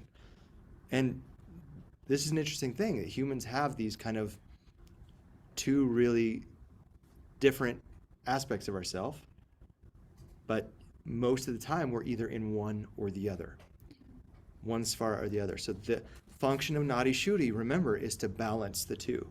This is a very unique, vulnerable place to be, and this is where we want to start meditation. So we start pranayama from a sattvic mind. Then we take that sattvic mind, we energize it, we brighten it and sharpen it, we cool it off once we've created a form and a mold, and then now we're balancing the two hemispheres of it to start meditation. So this is much different than just saying like cold to come out of the day and be like, why don't you sit down and meditate, right? Like this is requiring a lot of pre-qualification to get to a specific type of meditations to where we're actually moving Shakti with our breath and our mind. Shawan. Do these correlate with the tamas and the rajas as far as the gunas? Yeah? Because they allow us to get to like a sattvic state prepared for meditation? Yeah, I mean, yes, They're opposites. they are. Okay. Yeah. Mm-hmm. And the more balanced you are, the more sattvic you are. Would you say to get to a peak experience, you have to be in your Sushumna channel? You cannot go through your Pitta channel or your Ida channel singularly to get to a peak experience? I guess it depends on the peak experience. I think peak experience is a combo of like being in a state of flow and a state of awe. So a peak experience can be something as wild as like childbirth or running a class 4 rapid or a 10-day run in New Zealand, but it can also be really something simple as in like tasting an orange and really being present with it and really savoring it and really understanding like, sometimes it's really the simple things. Or Nirodha, you have to be in that middle channel, or could you be... Oh yeah, you can't be, the mind can't have any rajas or tamas to be still. Sattva is a prerequisite for the vrittis to settle down. Mm-hmm. Yeah. So right now it gets complex because we're mixing different teachings. Because Patanjali talks about Nirodha, he doesn't talk about Sushumna, right? He doesn't talk about the chakras, he doesn't talk about Ida, he doesn't talk about Pingala. He does talk about the moon, he does talk about the sun, he talks about the navel center, talks about the third eye, right?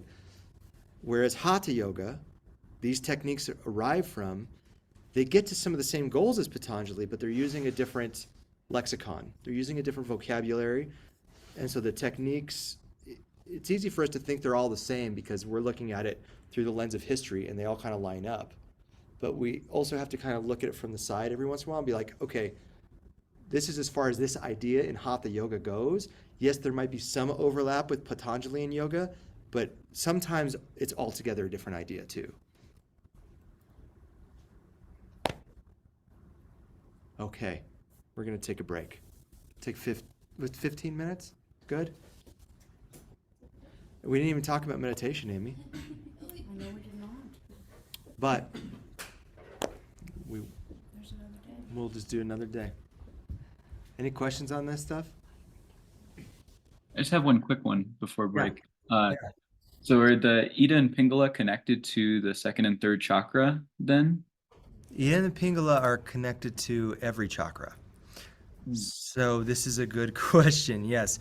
So when you're bringing Vam, which is the bija sound for the second chakra, into the third eye, essentially what you're doing is you're sublimating the primal aspect of your creative sexual impulse to be reversed. So normally it's like our second chakra is telling our mind, our unconscious mind, what to do. What we're doing when we bring the moon up into the mind is we're reversing the order. We're kind of taking control of that battery power, that primal energy, and we're saying, I'm going to choose to use this creative, sexual, primordial, energetic force for a spiritual purpose, in this case, a spiritual purpose, but for any purpose, right? So that's the goal. And then so if you think about the body, like, you've got the power center right in the middle, and normally the moon is down here. In this, you're moving the moon above it. So you're inverting the poles of the battery, so to speak, to charge them. Yeah. Oh, rather than to just kind of, it is interesting. There's more on that, all this stuff in this book, and this is part of your recommended reading. This is Pranayama, Breath of Yoga by Gregor Mall. Okay. I think that, if this stuff strikes your fancy, if you are interested in this, this is a non-negotiable read. I think that, I think every yoga teacher who wants to get serious about pranayama, whether teaching or practicing, should read this book. Okay, I've got to check that out. Yeah. All right, thank you. Cool. Yeah, great question. Also, do you remember the name of the chakra book related to drugs? Yeah. Off the top of your head? Yeah. It's called Chakras, Drugs, and the Evolutionary Map of Higher States of Consciousness. Thank you. Hi, Amy. How are you? So thrilling that there are 3 Amy's in the room. Oh my God, I know. Hey, Amy. How are you? Yeah. Amy. Great. Yeah. Amy? We're all Amy's. When there's 3 or more. Everybody's just. Isn't that the best? Oh. Little Baxter, mid yawn. Sorry, that was random. But he's doing great right now. Oh, he is? He's doing so much better. Oh. So good. Gosh, okay. Yeah, he was real sick for a while. Now he's. Okay, I guess in my brain, I was like, Baxter's no longer with us. He's with us. Oh, thank God. But Stuart and Maybelline are neither one with us anymore. Yeah, But yeah. Baxter's with us. She Yeah, had a hard yeah. patch for a while, but now he's Okay, good. parties hard, sleeps a lot. Parties hard, sleeps a lot. Good. That's 14 for you. Mm-hmm. No, so when will we try and do meditation? When will we try and sneak that in? I think tomorrow during sutras we might talk about it a little bit. They've already had a lot on meditation, so I'm not super worried about it. Okay. And everything with that, they already kind of know. Yeah, so I think we're all. Yeah. I don't know what it's called right now, sorry, but not really shitty, which is balancing, but I need to pull the F down to the F out, so I can adjust. Oh, the Chandra. Yes. Yep. Yeah. Yeah. Only be careful with that if you find yourself getting depressed or too anxious or in your head, because then you're putting too much energy into. So like you're talking about like calming anger down and stuff like that? Yeah, or sometimes I do it and I'm just like I'm being way too much of my brain. Oh, well, You were just like, if you do get anxious. I'm saying if you do it and you find yourself getting, because that's also where like our darkest thoughts live. That's where if we're depressed, anxiety is a sign of being too much in the Pingala. Yeah, that's what, Yeah. So if you're feeling anxiety, calm down. Yeah. Good. So just be cautious of if I would become too. Lethargic or depressed. Yeah. I know. You're like, I am depressed and anxious. What then? Like, oh God, I know. Yeah. Yeah. I'm sorry that you were feeling. This is super random, but in April when you do intermediate postures 2 and sadhana practice and adjusting, that's when you want us at. If it says sadhana of any kind, you want Yeah. us there, right? Yeah. Okay. Sorry, I know that was random. No, not at all. When you're in the midst of other stuff.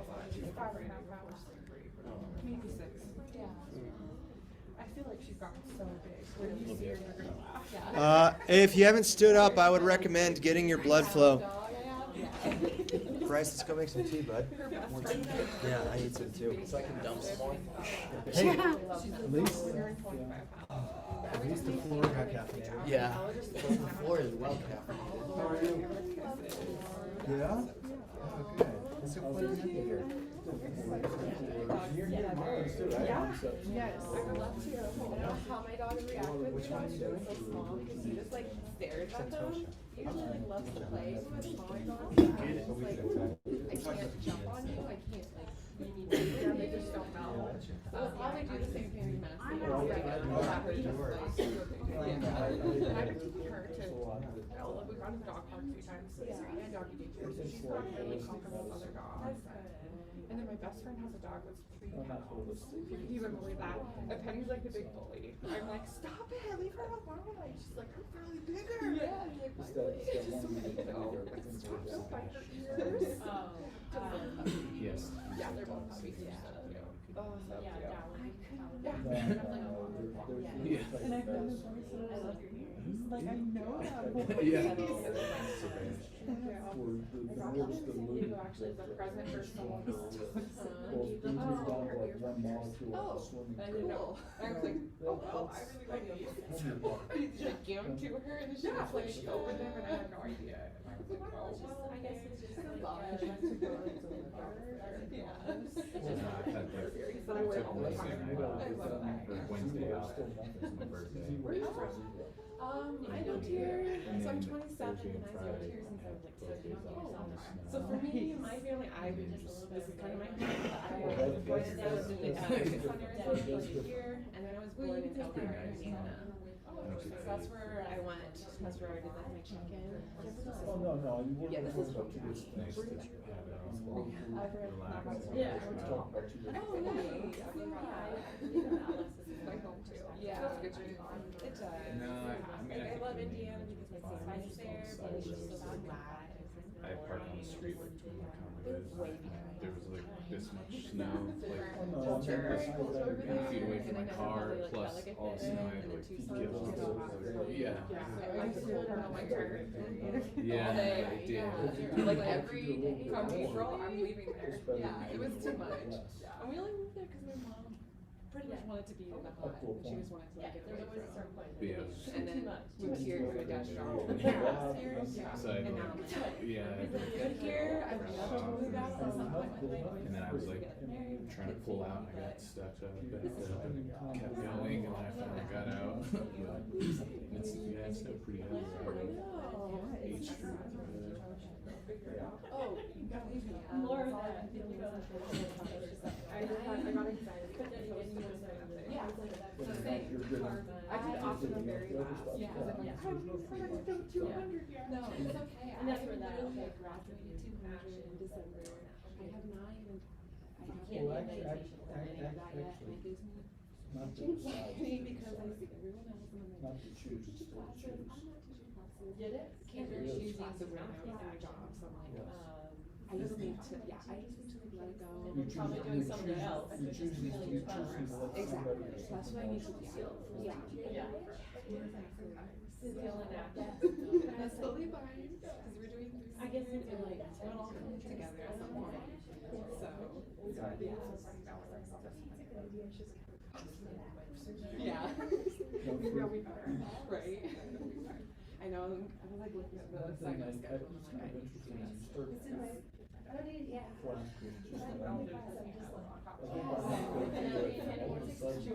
We were flying those spots. I was like typing my name, and you, that's all her name, catch it too. Oh yeah, I had like an alert. Yeah. I was doing the quiz. Yeah, I just happened to be there like a minute. can't make up my mind, so Oh, I like finished, I graduated. I felt like I know,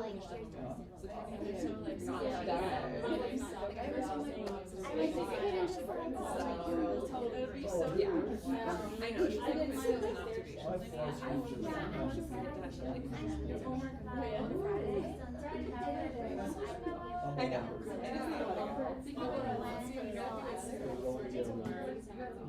I know, that's like, yeah, I need to just like go to work home, because it really does $5.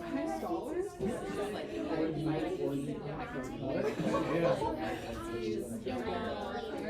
it's yoga, Sadhana, or Said $5.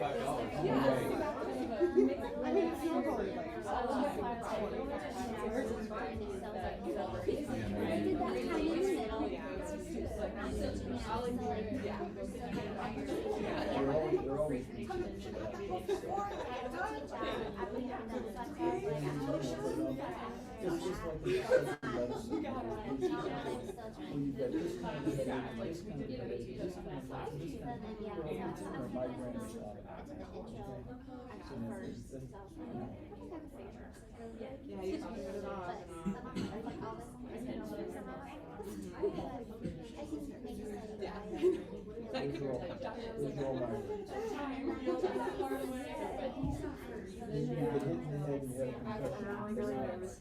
work at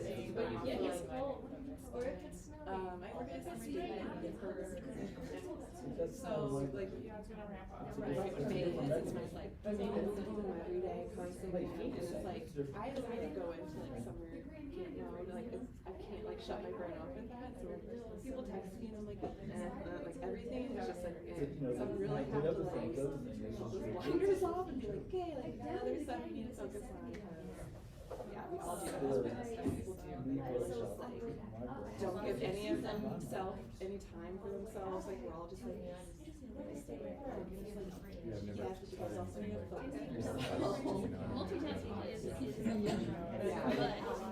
It's a lot.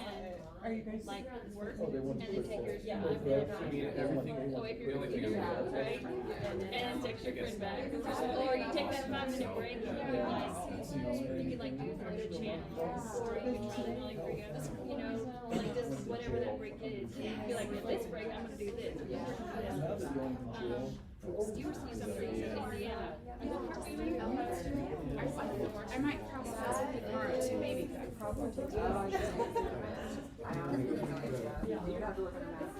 I'll see you bright and early mañana. Yay.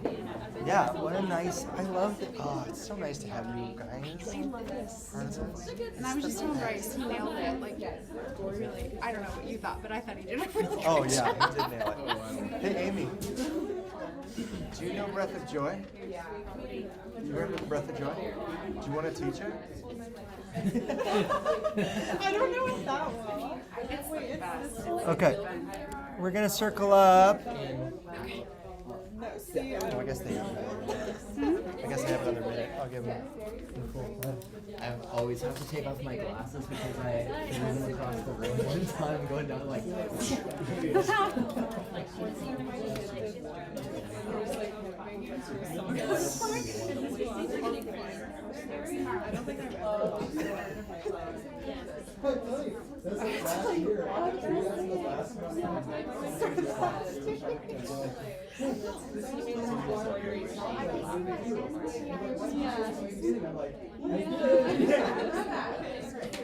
It just takes repetition.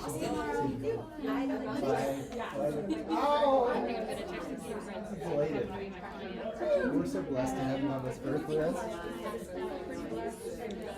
Alright, bye, have fun. Okay.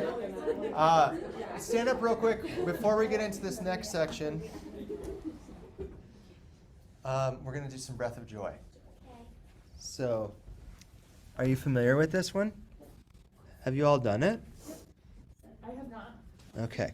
So, obviously, we did not go through everything in your manual regarding the sadhana. There's a lot more information in there. What I would recommend is when you teach a section, like now Uli, learn the bare bones of what you got in that outline today. right? Like what the necessities to teach are. That's just hitting the standard. Try to grab one more thing of knowledge. So when you teach it, you're like, oh, also this is really good for oxygen uptake into your organs, or oh, this is really good for CO2 tolerance, or oh, this is really good for digestion. Oh, this is really good for pumping the lymphatic. Oh, this is really good for. Nally's an easy one because it's got so many benefits. Like literally, like I think it's no. What book is it? That one has a Is big this- section on it. Yeah, there's just pages of it. By the way, this book, Pranayama and Yoga Meditation by Gregor Mall, this is everything you're learning in the sadhana. So you're learning decades of study condensed down into really complex books without the books in a matter of a very short amount of time, okay? So what I would say is if like you really feel like this is important as a yoga teacher and as a yogi for you to learn more about, those books are probably going to be really important reading for you at some point. I know Bryce read them during your 300 hour. Last year was the first 300 hour we ever had where we recommended people read those. I think our thinking before that was we don't want to confuse people, but I think it really helped your group for the few of you who read it. You want to say anything about what you got out of reading it? That Yeah, I think it'll address so many of the questions that probably are boiling in your heads right now about what all is going on or why are we doing this. or that you don't even know you have? Yeah, exactly. And then it'll bring you back to newer, like even bigger, better questions to keep asking and keep growing from. So, yeah, both fantastic. Pranayama, the breath of yoga, and yoga meditation. Yeah. I have a question. Yeah. I started reading the pranayama, and something about it, I don't know why it wasn't sitting right with me. And because I would explain some of it to my husband, who has like such bad sinus issues, and it seemed like very ableist. Some of the ways that they're describing some of the techniques, or like it would say some language like, if you can't do this, you're not going to achieve a certain aspect of it. Can you like speak to that a little bit? Yeah, I think that it is an older book. I think as far as his writing, he's probably gotten a little bit more, he comes from Ashtanga, which is an older school of yoga where it is very ableist in a lot of ways. I think if you'll find him in his teaching now, I found this book to be much more rigid as well. And that's kind of the way I look at it, is like, it's just really rigid of like, there's one way to do it, this is the right way to do it, and that's it. Yeah, you just kind of have to take that with a grain of salt and recognize that these are practices for spiritual development, and it is a very specific technique and path towards spiritual development. Is that the only path towards spiritual development in the world? No. But regarding these techniques, it is. So, the beautiful thing about yoga is that there's many ways to skin an apple.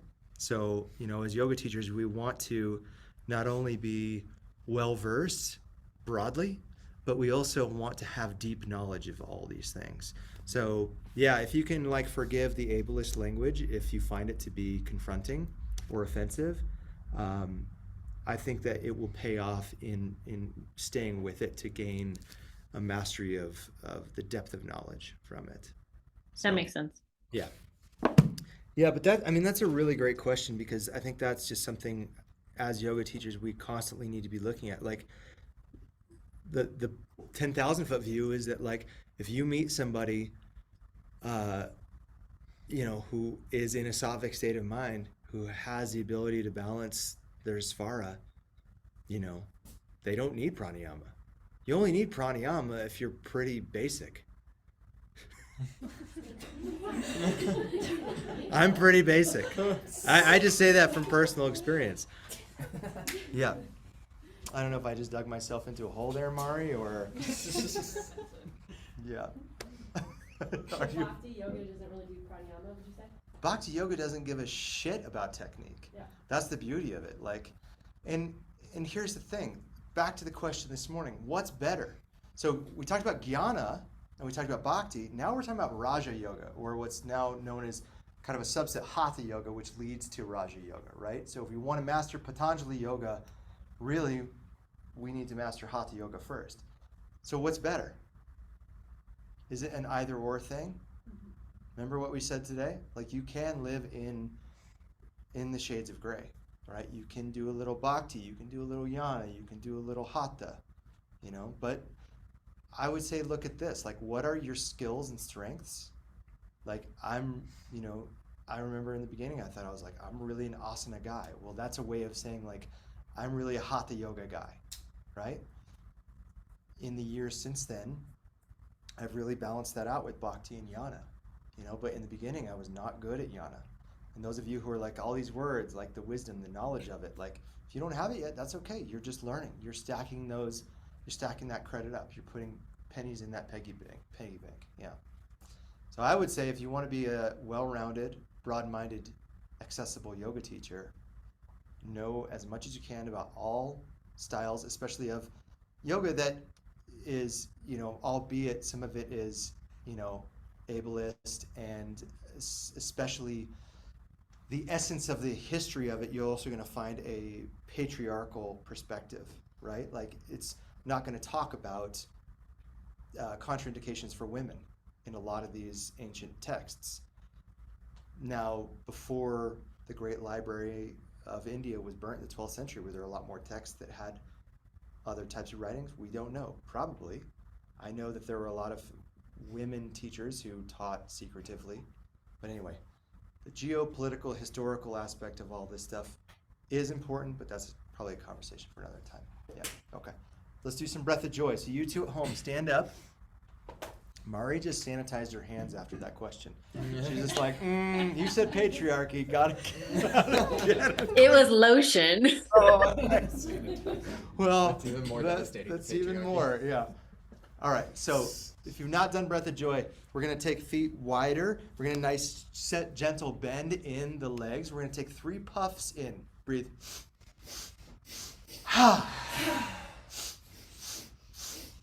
Now there's movements with that. First one is crossing the arms in front. That's 1 puff. Next one is out. Next one is up. And then you go, Yep, so.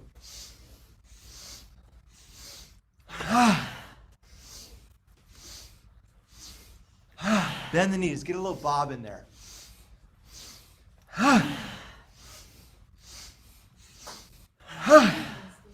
And if you messed it up, it's okay. It doesn't matter. There's nothing ableist about breath of joy, hopefully, because you can visualize it too. That's the other thing.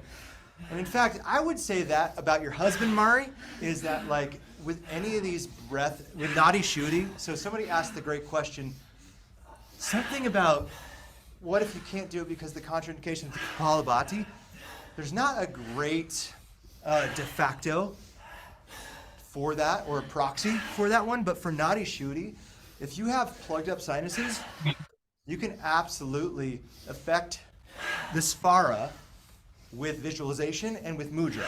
And I can teach you guys that at some point. Not today. But just know that there is a way, somebody who can't perform that, whether it's physical, for whatever reason, there's a way to balance the Sphara that book, I know, does not say. Okay, 108 more. 3 more.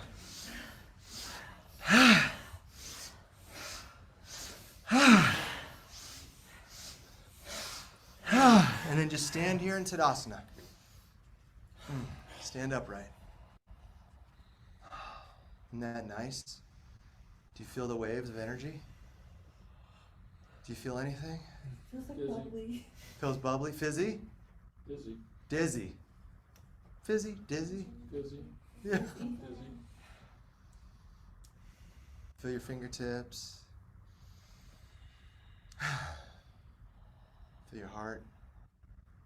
Feel the earth. Okay. So that's one you're going to want to put in your back pocket for later. When you're working with private clients, we will return to that. We will revisit it. So now that you have a little bit of experience with it, the important thing is now remembering how to do it.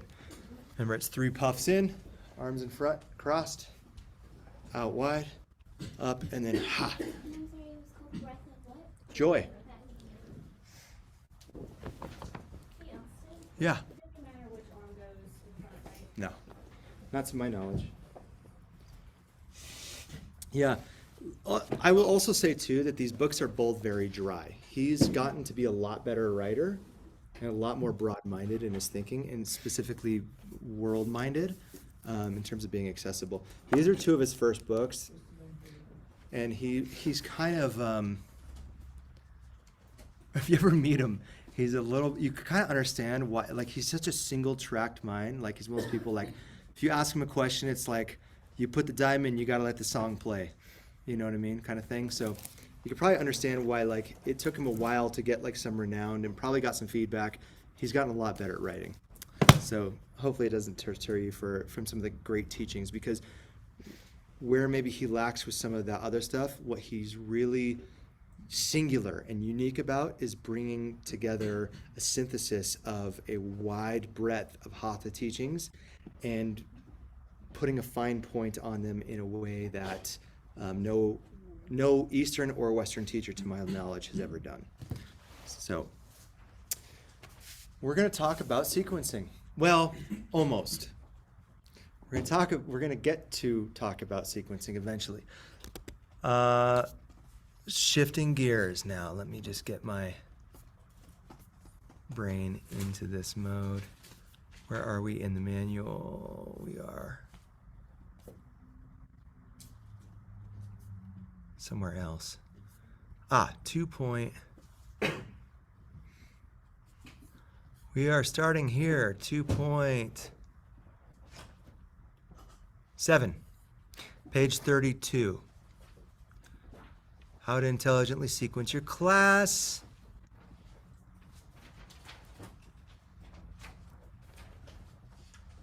So this first page is just everything that you learned in the 200-hour, maybe without totally learning it. Does that make sense? Like when you teach the Cambio sequence, you're doing all of these things, whether you know it or not. Things like putting easy postures first. That makes more sense, right? You wouldn't start with the hardest posture. Why? You got to warm up, and prevent injury. Also, do you notice that we start with standing postures? Why do we do standing postures before seated postures? To warm up the body. Before seated postures. What else? Tadasana. Everything is built off Tadasana. All of human life is built off of Tadasana. Is it with the energy? Yes. Energy, exactly. So, generally speaking, most of our energy is being pulled down all the time, right? So the standing postures bring it back up, kind of shuffle it, kind of fluff it, ruffle it, and get it kind of moving in a more broad sense. You know, like when you fluff your pillow before you lay down, that's like the standing postures. You're just fluffing your energy for a soft little pillow. So when you sit down.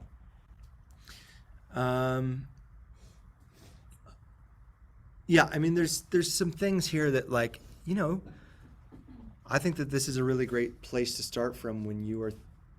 Let me back up, give you the big picture of what we're doing here today. Essentially, in the next hour and a half, what we're going to do is assign each of you an intermediate posture. I'll get into what that means in a minute.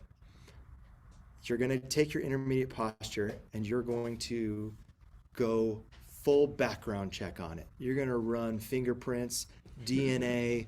You're going to learn everything you can find and know about this intermediate posture, right?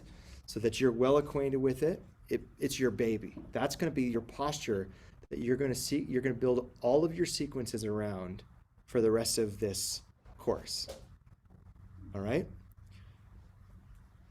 Now we're going to be doing, well, you're doing 4 sequences in 300 hour. You're doing a restorative sequence. That is completely removed from this exercise, okay? Because it doesn't really work. There's not much of a crossover because we don't have elements of heat and air in restorative. We're just working with earth and water, right? So we need heat and air to kind of perform what we're doing with these 3. But we are going to take this intermediate posture and we're going to create an intermediate sequence. Then we're going to take this intermediate posture and we're going to interpret it through the lens of a beginner class and an advanced class. So this is where things get really interesting, because say you have a pose like, I don't know, handstand. Well, obviously you're not going to teach handstand in a beginner class, right? But what benefits energetically, physically, psychologically, emotionally does handstand provide? And how can you achieve that in a beginner class? You can still achieve that, right? Yeah. Down dog. Just down dog the whole time. Boom, done. Box checked. I'll see you guys tomorrow. I'm out. Huh? Right. Well, we'll get into the how in a minute, but I like that you guys are already thinking of this. Like you're already ready to chew on this bone. I'm like, hang on, wait for it. Oh, it's over here. Huh? Yeah, you're ready to go, ain't you? Okay. So, yeah. So that's going to be the kind of the lead up to today. You're going to kind of workshop a little bit of it. You're going to fill out the schema. The schema is going to be the background check, right? It's going to be, what's the Sanskrit name of this pose? What are the adjustments? What are the benefits? What are the contraindications? What are the adjustments? If I already said that, sorry. What are the modifications? What are the variations? Everything you can know about the pose. What needs to be open in the body? What are the counter poses? What are the neutralizing poses, right? And then your homework will be to create a 15 to 20 minute sequence. So some of you have already done this. Who did this last month? I know Tiffany, Kathy, and Sebastian, I know you did it too, right? And Mari, you did it as well? Awesome. Awesome. So you all did it around a meditation posture, right? So now you're just going to get a second crack at doing a 15 to 20 minute sequence, which is, it's a weird thing, isn't it? To do such a short sequence, because you're ultimately skipping Sun A, you're ultimately skipping Sun B. You do want to maintain your foundational postures. So you want to hit Tadasana, Down Dog, and Warrior Two. Those postures should be in there. Why do we consider Warrior Two such a foundational posture? What humans are doing during their life is taking action and fighting the warrior. I love that answer. That's certainly not wrong. There's more to it though, too. What else? It's a hip opener, yeah. But it's a complex hip opener. Because you could also say, well, half pigeon is a hip opener, right? But half pigeon's very different than the hip opener of Warrior Two. Warrior Two is a distinct type of hip opener. Okay. Huh? Grounded. It's grounded, it's complex because you are kind of, if this was my front leg, right? I'm externally rotating it, but I'm tucking the hip under. So there's also this sense of like, is the back leg externally rotating or internally rotated? Well, you could kind of argue that it's both. The other concept is understanding asymmetry in the hips, understanding Tadasana built above that. It's commitment to excellence in a lot of ways. And what was the other thing? The part of the hips that it's opening are the part of the hips that tend to get really tight and locked up when we are being attacked or in defense mode, right? So earlier we were talking about shortness of breath because our hip flexors are too tight. Well, yeah, you can lengthen your hip flexors in half pigeon, but Warrior Two is really a great pose to release the hip flexors. It releases the kind of way in that they can like tighten the muscles around the pelvis, to sometimes bring it out of alignment, to shorten some of the muscles in the back. So the body is a complex system. You can literally be like, I've got back pain. You do Warrior Two, you feel your hip release, and then all of a sudden your back pain's gone. But you would never think to yourself, I know how to take care of this back pain. I'm gonna open my hips, right? It's funky. It's funky Cole Medina, man. Okay.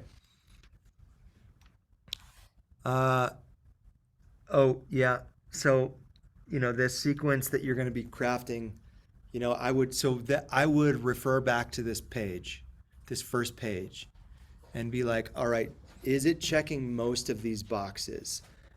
And especially if that's too much, I would look at this second page, page 33 of 2.7. Movements of the spine, right? It's got to hit you in 20 minutes. You should be able to hit all 6 movements of the spine. What are the 6 movements of the spine without looking? You already looked. You already looked. I know them all. So, what's this one called? What's this one called? What's this one called? Lateral flexion. What's this one called? Axial rotation. What's this one called? Axial extension or elongation. And then what's this one called? Inversion. Right. Okay. Great. I feel like an actor. All right. So knowing pose categories and what they do, this is something you also learned in your 200 hour, but a different way. So remember in 200 hour, we looked at the series. We looked at like, what does Sun A do?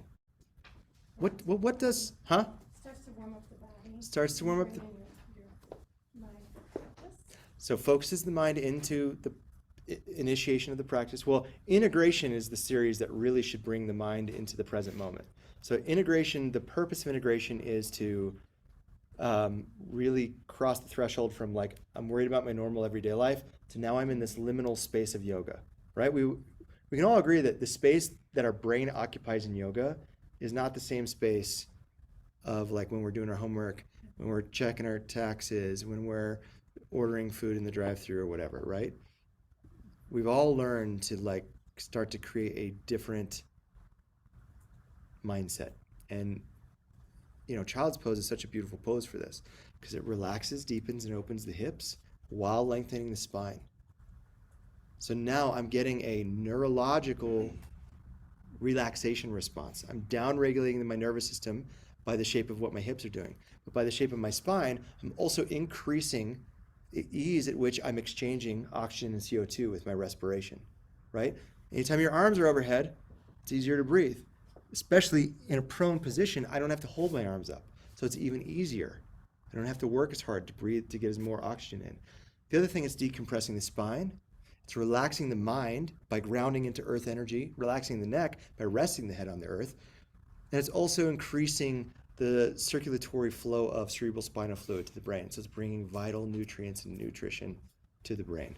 So this is it's tough to argue that there's any other pose that's better to really start a yoga class if you're really thinking about how do we integrate the person from being a warrior in the concrete jungle to now a soft animal in the yogashala on their sticky mat. You know what I mean? No? You do, kind of? Okay. Sun A, though, yes, warms up the spine, specifically in 2 modalities, generally speaking, right? We're only loading the spine really in extension flexion. Yeah, you can find some lateral stuff, you can find some rotational stuff, but you're not really getting deep into those movements. You're just kind of maybe introducing, welcoming those movements, but you are starting to deepen into flexion and extension through Sun A, which incidentally increases respiration, increases circulation, increases cerebral spinal fluid flow. So all the same things just to get intensified. All right.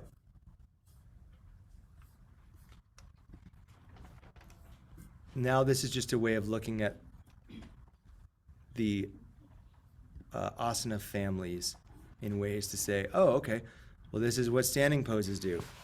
We want to enliven the energy. That's why we probably do that first.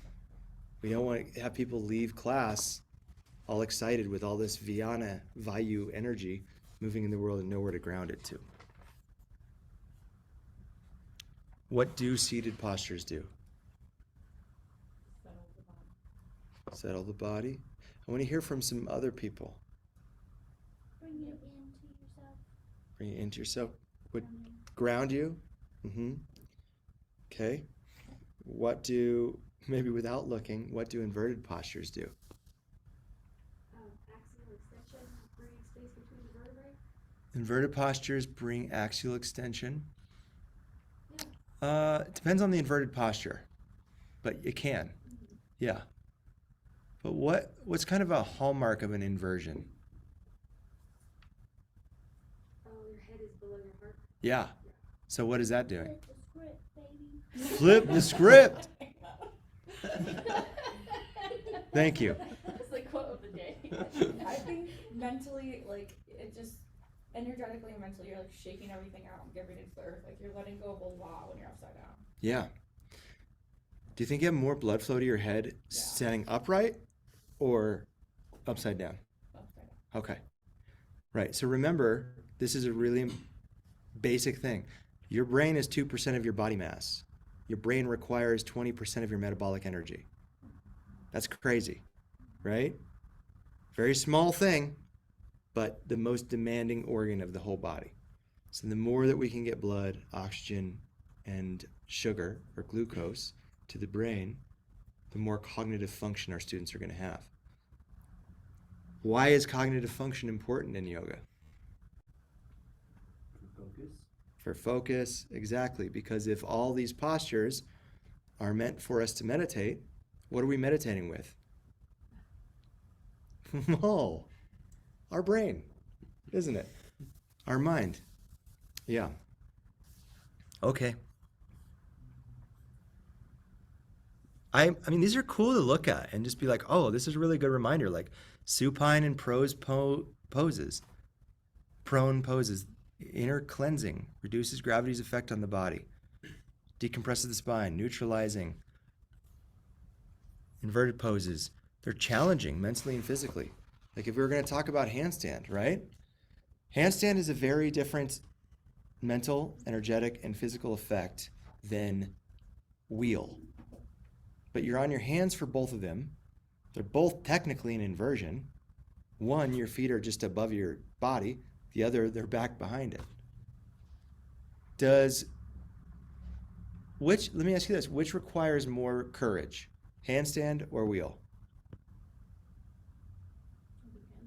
Wouldn't it depend on the person? I don't know. What do you think?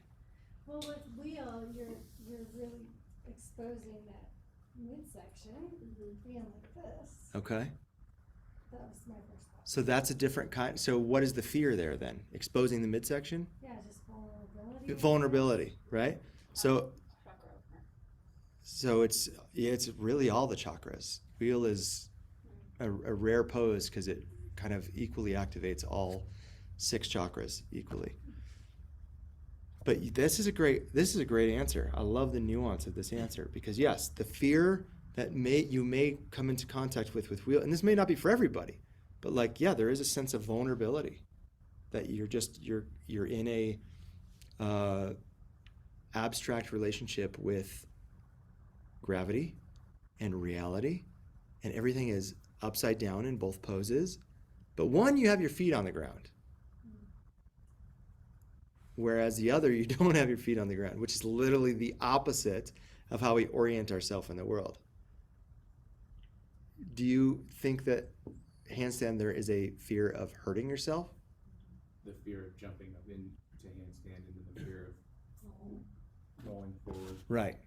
So whereas your fear is much more of an emotional fear, I've never done a handstand, so maybe I don't have that fear. handstand is much more of a psychological fear. Yeah.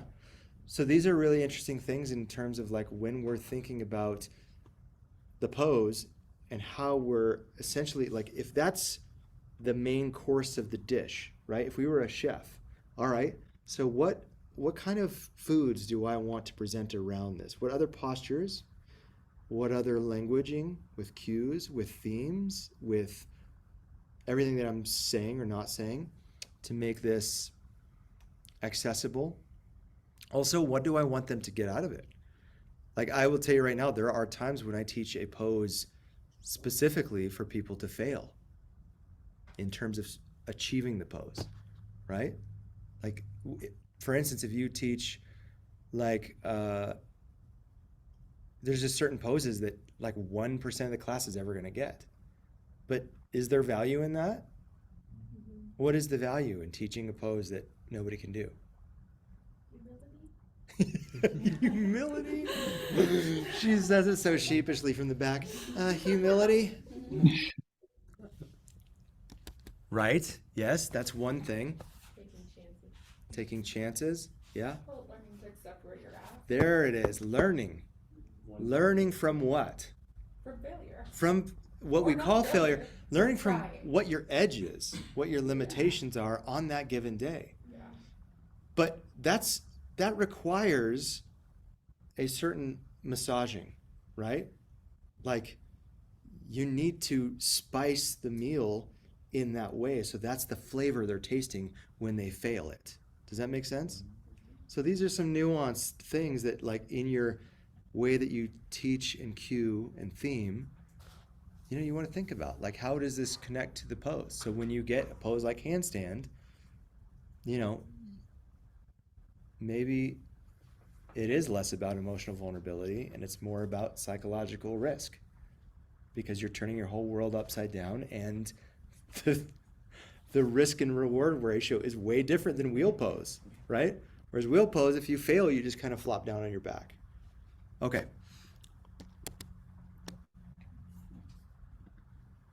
Food for thought. Okay, and then you've got this section that shows a breakdown of the effects of each of the series, which you shouldn't be completely unfamiliar with.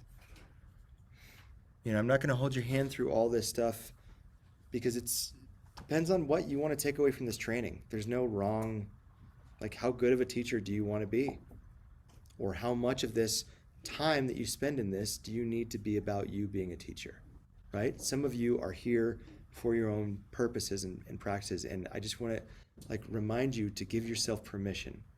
For as nerdy as sometimes we get about some of these really intricate and detailed things, you're not expected to know all this stuff or be an expert on any of this stuff. That's where we are shifting the game. We have flipped the script, son, from 200, where 200 hour, we have a very specific goal in mind. Be achieving the standard of teaching the sequence in a safe and accessible, intelligently thought out way, right? Where now it's, those things are still in mind, but there's a broader margin of what that might mean. So don't want you to get freaked out by the amount of information that's in here. If you go down to the next pose, but also that it's a good reminder to be like, hey, maybe I could revisit this. Just put a mental note, dog ear the page of this day in your life. It's we're not going to get through all this stuff today. And I might not in this next month because Amber told me all the homework I have for this next month yesterday. But someday down the road when you're feeling dry in your teaching or your practice, meaning you're lacking inspiration or reverence for it, crack open something you have already paid for. It doesn't, and I'm the first to say this because I'm always the one to be like, I need a new training. It's I've probably retained 15% of most of my trainings, and it's still just all waiting there, like treasure at the bottom of the sea of my mind. Okay. Let's get into let's talk about this question of peak posture and why we're languaging it as intermediate. And this was framed really well by Mari's statement about ableist language, because as we get into this, it's difficult. It's difficult to know how to label this in a way that goes beyond our classroom learning purposes. I don't want you to go out into the world and say, hey class, today's intermediate posture is, or welcome to my class, it's an advanced class, right?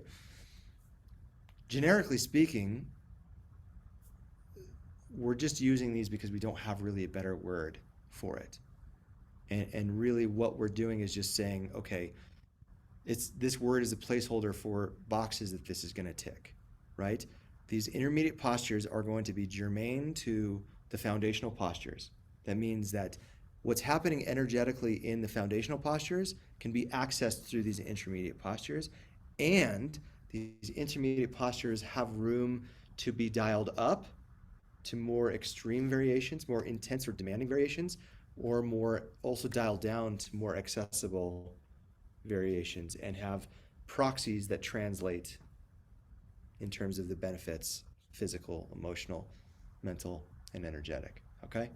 So I don't want us to get too stuck into that, because sometimes you get stuck at, like, for a while it was real popular to be like a teacher of like, well, I only want to teach advanced students because my practice is real advanced and all I do is handstands in my practice, so that's all I want to teach, right?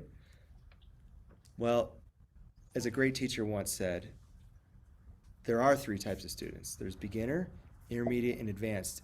He says, I only teach beginner and advanced because beginner don't know anything. Advanced know they don't know anything. And intermediate think they know everything, right? So we don't want to get caught in terms of like any kind of hierarchy with all this stuff. It's really just a label so we can have an inroad to just have a common language. I think it's more accessible than peak posture because there's not really anywhere to go from peak posture. That to me is kind of a dead end. So if you'll forgive our kind of lack of ability to create a suitable label with language for this, but also remember that it's for learning purposes and not to be translated in public class. I don't want you to think of yourself as, obviously we have beginner classes, but does that mean advanced yoga isn't happening in beginner classes? Right? Well, then, the question really is, well, what do you mean by advanced yoga? I don't know. That student is reaching their edge, possibly. That's a great answer. It's not wrong, but it's also not the only answer. You know what I mean? And this is why I think it's really great that we started out the day with this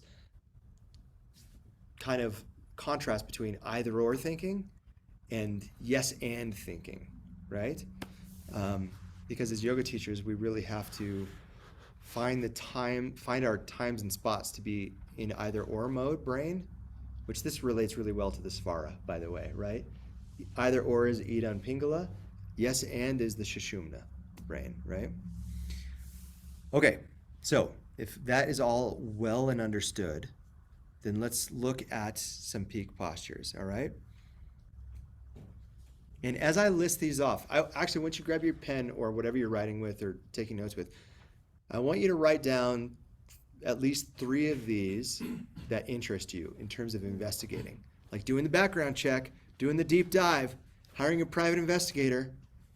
Be like, hey, I need you to follow handstand around. Here's a couple $100. Tell me where they're going at night. Okay. So handstand is the first one.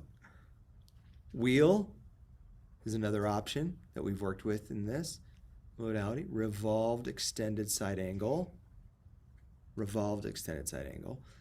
I love how Andrew looked at me like, nope. Next.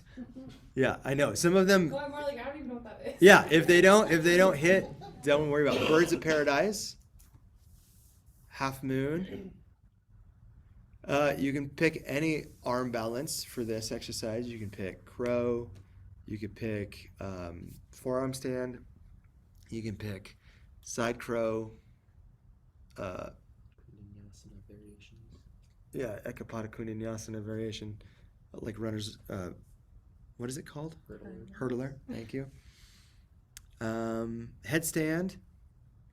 Oh, there's also flying pigeon, and dragonfly, and baby grasshopper. Those might be options as well for the arm balances. Headstand, shoulder stand. Asterisks next to those 2. Headstand, that will be the chunkiest assignment. If you pick headstand as your intermediate posture, you're setting yourself up for the most homework. Okay? Didn't you pick headstand? You picked it for me. I picked it for you. You were just like, you have this one. I gave Bryce headstand last year. I hope somebody does do headstand. Shoulder stand is probably second to that in terms of less leeway in terms of interpretation. It needs more rigorous kind of safety protocol is really what it means. So that's where those poses you really have to put your yoga professional hat on. Be like, okay, nobody's getting injured on my watch today. Eyeballs up here. All right. TT Basana. Oh, that's another arm balance. Firefly. Revolved triangle. I think we added some last year. We added Ekapada Dasana, is that what it is? Big toe? Uttita Asta Padangustasana. Uttita Ada Asta Uttita Asta Padangustasana. Parangustasana. That was very clarifying, thank you. That was very clarifying. Okay. Do we pick or you're choosing for us? I'm gonna hear what you say, and then I'm gonna give you One of the three we picked. a recommendation of what I think you should probably pick, okay? But I would also like to see them pretty well balanced. I don't want everybody to be doing headstand. I want us to kind of be trying to, at least one person doing, I don't think any, nobody's gonna pick headstand now, are they? You should have told us about the homework after. Well, I don't think there's that much more homework. I just think it's the, Sorry. please. I was just gonna say a lot of it is about safety, both your own. Like for me, that was one that I wasn't before taking on this. It wasn't in my practice, so I needed to learn it, and then I needed to go further so that I could make sure that I could teach it and keep my students safe teaching it, because there is a lot of risk of injury if you're not careful about how it's done. But there's also a higher ceiling of what can be deemed advanced when it comes to headstand. Headstand is one that, like, if you go into this and look at Viparita Karani mudras, it's very complex, and it's like it's miles down the road what you can do with it. That said, though, you also can pick a pose that you cannot perform. You don't have to be like, oh, but I can't do handstand, so I'm not gonna do handstand. No, in fact, I encourage you, if you can't do a pose, why not? Why not try it? So, who would like to go first and tell me what you're thinking? Ryan? Yeah, I'm really interested in doing wheel, half moon, and forearm stand. Cool. I think you should do headstand.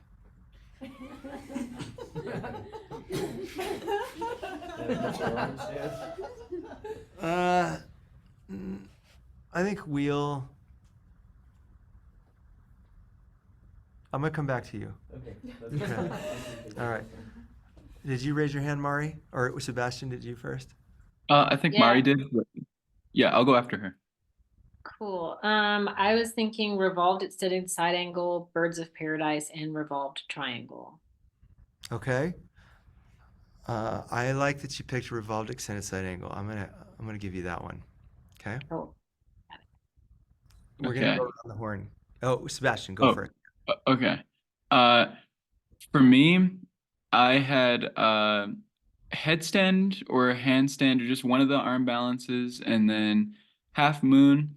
And then my third one, I had birds of paradise, and baby grasshopper was also kind of in there because I'm just like, I don't really know anything about baby grasshopper. So it's a mix of things, because handstand and headstand, it's like, it's kind of in my practice, but I still have like some more to learn with it. And then half moon is like one of my favorite poses that I feel like I'm comfortable with. And then baby grasshopper, I don't know anything about. And then birds of paradise is kind of like the in-between, I guess, of all of those. Yeah, I like how he just lists them all. He's like, so here, and also, but also. Okay. Yeah, let me tell you 5 other poses that I'm thinking about. I'm gonna give you headstand, but you'll probably need some coaching from either Bryce or me on it, or both of us.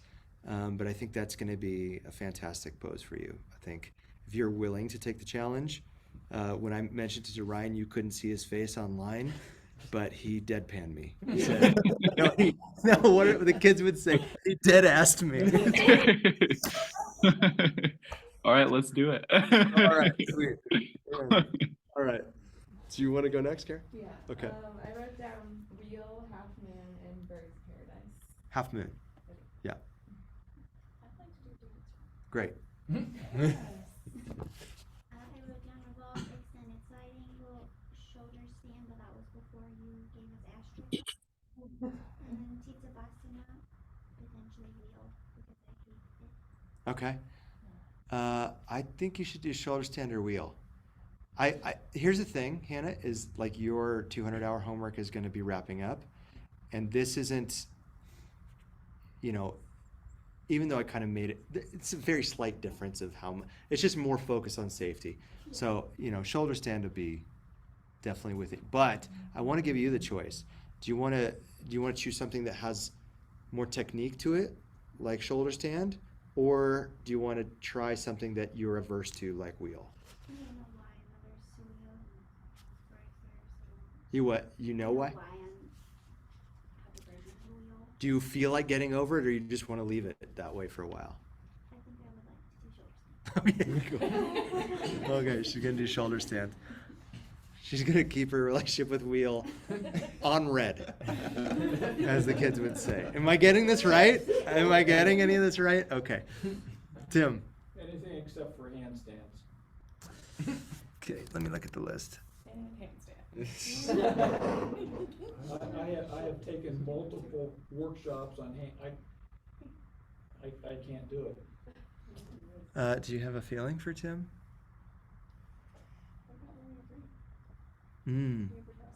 That's good. Yeah. Thank you. Let's do Warrior 3. Yeah. Is that on the list? You're naming things that aren't on the list, but we did do last year. That's weird. That you know these things. Were you here last year? She flipped the script. She's going off script. What's happening? All right, good. Warrior 3? That sounds good. Good. Okay. Amy. Either baby or just original grasshopper, firefly, or handstand. How about handstand? Yeah. Because I don't do that, so it would be good. Oh, really? Okay. I haven't been able to come up on my own yet, so. Okay. Great, great. There's a lot to learn there then. Kathy? Alright, so I picked the half moon, revolved triangle, or revolved extended side angle. I don't know if you can picture what that is. The one I have an absolute aversion to is frog. Yeah. I wouldn't let you pick frog. Okay, thanks. Revolved triangle. Okay. Yep. Katie?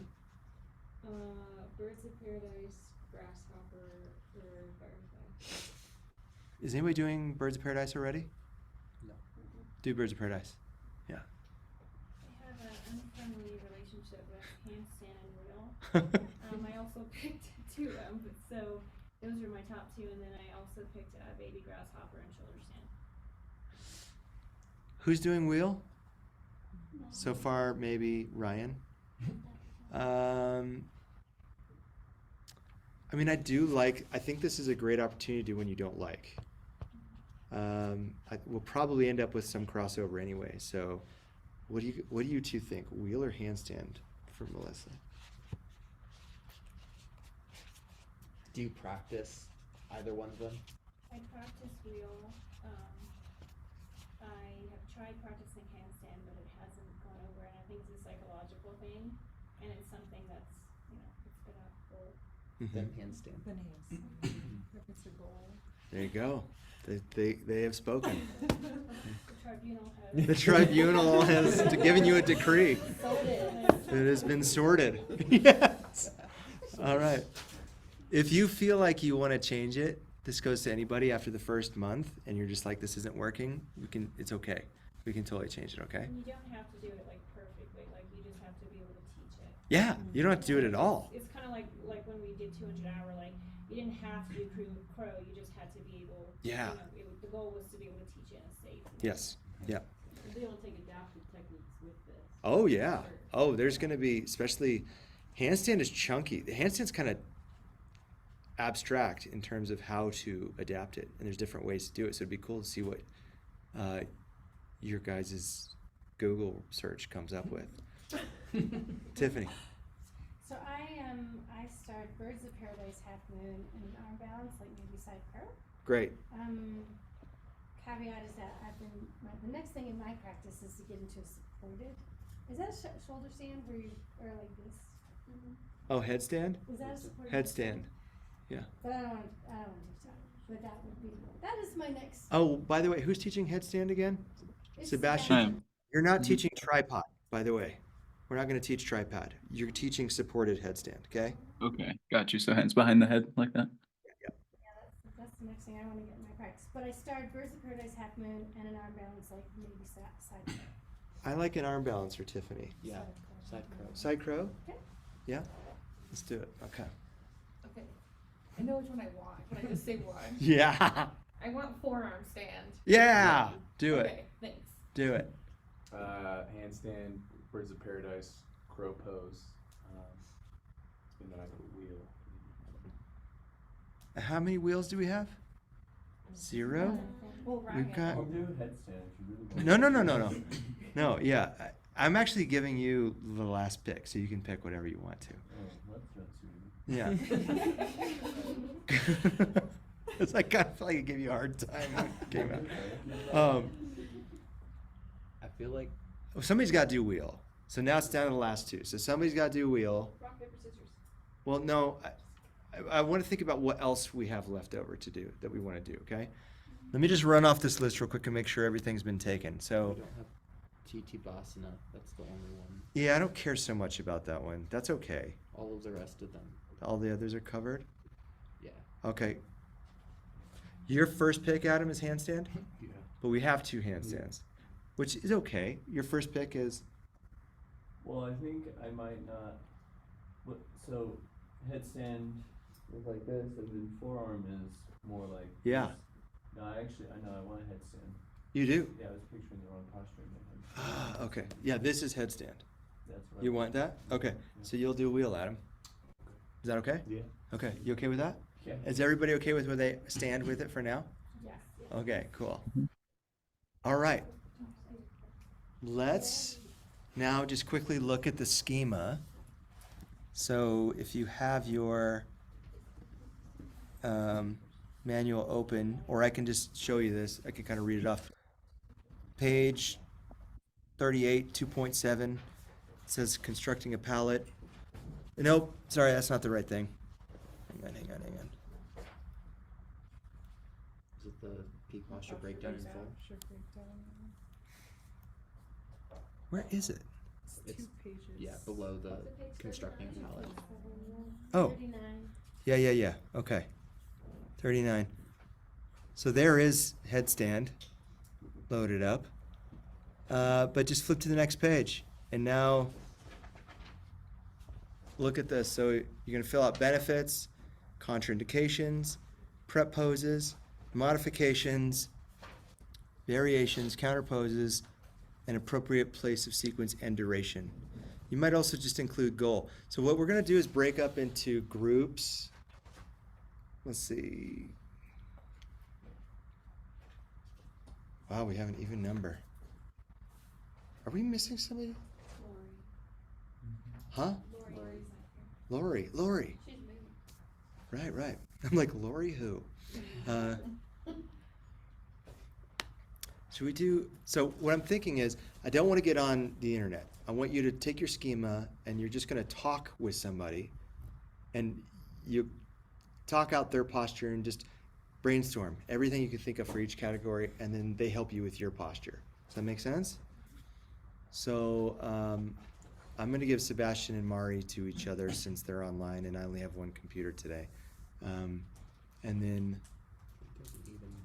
yeah, we've got an even number. So I'm going to split it strangely, though. I'm going to tick-tock around here. So Ryan and Kathy, Karen and Katie, Melissa and Shawan, Hannah and Tiffany, Tim and Andrea, Adam and Amy. Okay?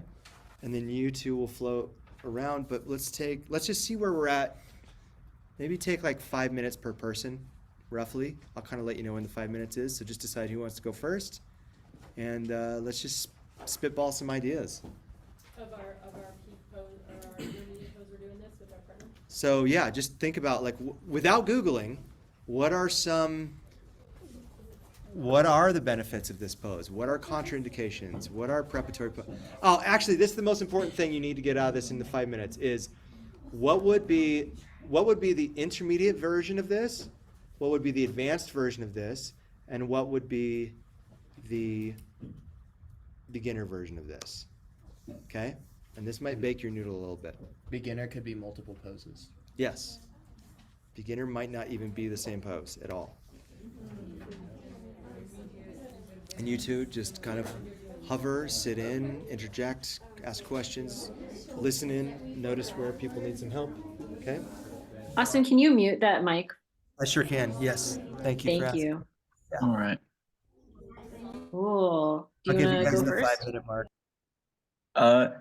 Yeah, I can go first.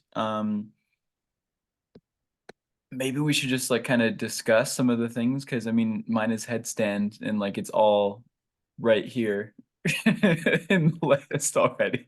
Right. Uh, like it's got a very in-depth breakdown of like every single question.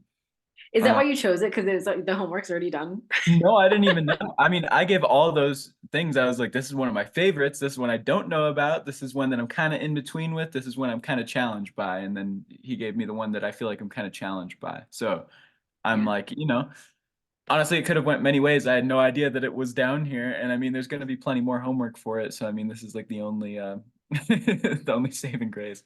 Well, maybe I can ask you because I could just like read this instead, but I can ask you what was it like for you to get into the posture and like where you felt like a beginner and to where you felt like you were like more intermediate or experienced with it? Like what were those steps for you? Yeah, I feel like yeah, I mean I feel like we could have still have a good discussion about it even with the answers here. Like because I feel like downward dog is a really good one for like just beginning with because you kind of get like the placement of the hands and pressing through the palm of the index finger and thumb, like you kind of get to an idea of where you need to shift the weight. But I mean, I guess that's more for a handstand. Like for a headstand, then if you have your arms like back behind you, then I guess what posture even would this be? Like a child's pose maybe? Like because it's kind of Close, similar yeah. your arms like this compared to like, this when you're coming up. Yeah, that makes Or sense. yeah, kind of reminds me of a posture in hot yoga too. You have Like your elbows up by your head and by your yeah, it's like fingers. you've got them behind your head and then yeah, I mean you'd be like downward dog like this and then, start coming up into it like that. So Mhm. I do feel like downward dog is kind of a good one. But like I mean maybe like a we don't really do like forearm planks a lot, but like that kind of, I feel like that's definitely a good place to go with it because you can just, walk up into it from that too. Yeah, that Um, makes sense. I'm trying to think. I mean, another one said just not doing it at all, which I mean is another like for sure if it was a beginner or something, then yeah, I'd either say like one of those postures, like a forearm plank, child's pose, or downward dog, and or just not do it at all. And then Mhm. intermediate, um, it said blanket under the head. I feel like that one's good for intermediate or maybe even advanced still, like just depending on how you feel with it, like just to support the head. Um, yeah, How do I you like to get into it? Do you like kind of just jump up into it or is that slow walk? uh I mean, I guess if I was actually doing it, like I like to do kind of like kicks like that, like kick up sometimes. But once again, this is a posture that I'm like not as familiar with. Like I'm much more familiar with a with handstands. Like I don't usually do the headstand version. So it's going to be interesting to learn more about how to do it that way, but I do feel like there's some crossover between the two postures and some of the things I've learned, like applying it in that same way. Because one of the things with handstands is like, you can just sit in this downward dog spot and just play like that, like Mhm. just kicking one leg to the sky and then lift and then kick the other leg to the sky. So I feel like that could maybe be like switching from just a down dog to like trying just a little bit of that, like go down to the forearms and kick up and switch. Mhm. Yeah, that makes sense. And as like a peak posture pose, I feel like that's cool because it reminds me of like getting into crow. It's like, oh, you can practice lifting your feet up, but if it doesn't get it, then you're still in the pose. You're still practicing the steps towards getting there. Right, exactly. And there's probably a lot of props you can use. I mean, just like the blanket, you can use a wall, like just to kind of get the idea of like what it's supposed to feel like. Or I wonder, I don't know if it's the same like handstand, because on handstand you can like get the same sensation on the floor by like pressing into a wall or something like that to understand what you're engaging. I mean, I guess maybe you could. I got a wall right here. Like maybe if I don't know. Maybe Yeah, like to maybe you could- engage those muscles. yeah, it's like you could at least press up against the wall and maybe you'd be able to like get some of that engagement too. I don't know. That's when I have to play with a little more because I don't know. Never tried that one. No, that makes sense. Do you gosh, what was it? Do you like point your feet like where you're like pointing them but not necessarily they're like flex also back, your toes are flexed Yeah, back? probably. Okay. Yeah. And then in just like stacking the hips over the shoulders, like that's probably one of the hardest parts to get is like once you stack everything. Hey, in your everybody, body, quick like- check-in on time. It has been 5 minutes. Have you switched people yet? Now Okay. will. If you're in a good place to switch, it's a good time. All right. Cool. Yeah. So mine was revolved extended side angle. Okay. I cheated for a second and I looked it up like as Austin was just like talking, but I only saw just the pose posture because I had never seen what it had looked like before. Yeah, what does that look Um, like? It's like, wait, so That, but opposite direction, and then so like this, like no, yeah. So you're still in the extended side angle with like your right arm down, and then you flip to have your left arm down, and it like becomes this. a different kind of twist. Yeah. And then in that, I was seeing photos where you can take kind of like a bind around your front standing leg. Like that. Yeah, and then do like heart hands to Do heart like the center in prayer there thing? too. That's kind of a Yeah, cool idea. for hands. Yeah, I thought so. I like that one. Yeah, since I looked it up because I assumed there was some sort of like twist in there as well because it seemed revolved. Right. But yeah, I feel like that's really good for like the heart opener, twisting your shoulder open to the ceiling. I think preparatory poses, I mean, just extended side angle in and of itself. But if you had any previous knowledge of like revolved crescent, I think that would be a really good one. Yeah. Revolved triangle. Revolved triangle also, yeah. And I don't know, really, it's really good for like the twisting in that pose. And then yeah, because you're in the warrior 2 feet alignment. So you have your hips open and then having your hips open as well as like doing a twist in that posture kind of makes it a bit more extreme, I think, rather than flipping the other way. Yeah. Well, you Or know, also what you could do is like a revolved twist where you just have your arm down and lift up like that, you know, where like or like an open twist or whatever, where you could even be in like crescent moon and then have your other arm up to the sky because this is like an easy one that you can just keep putting in. Maybe do a prayer twist, and maybe eventually you get to like the standing with the arm outside. yeah, and I wonder if it's possible at all to lift that back leg. I didn't see that in any Yeah. of the like photos I was I seeing, mean, but like well, you could, I mean, if you were here, then you could come into revolved half moon and then bring the arm back and then come to revolved dancer. So yes. you could do like the full revolved series. Yeah, all revolved, only revolved. Yeah. Yeah, that's really cool. I like that one. And yeah, I think the benefits are just like getting into that twist. If it's a peak posture, then it's obviously something you want to like work up towards and build up towards.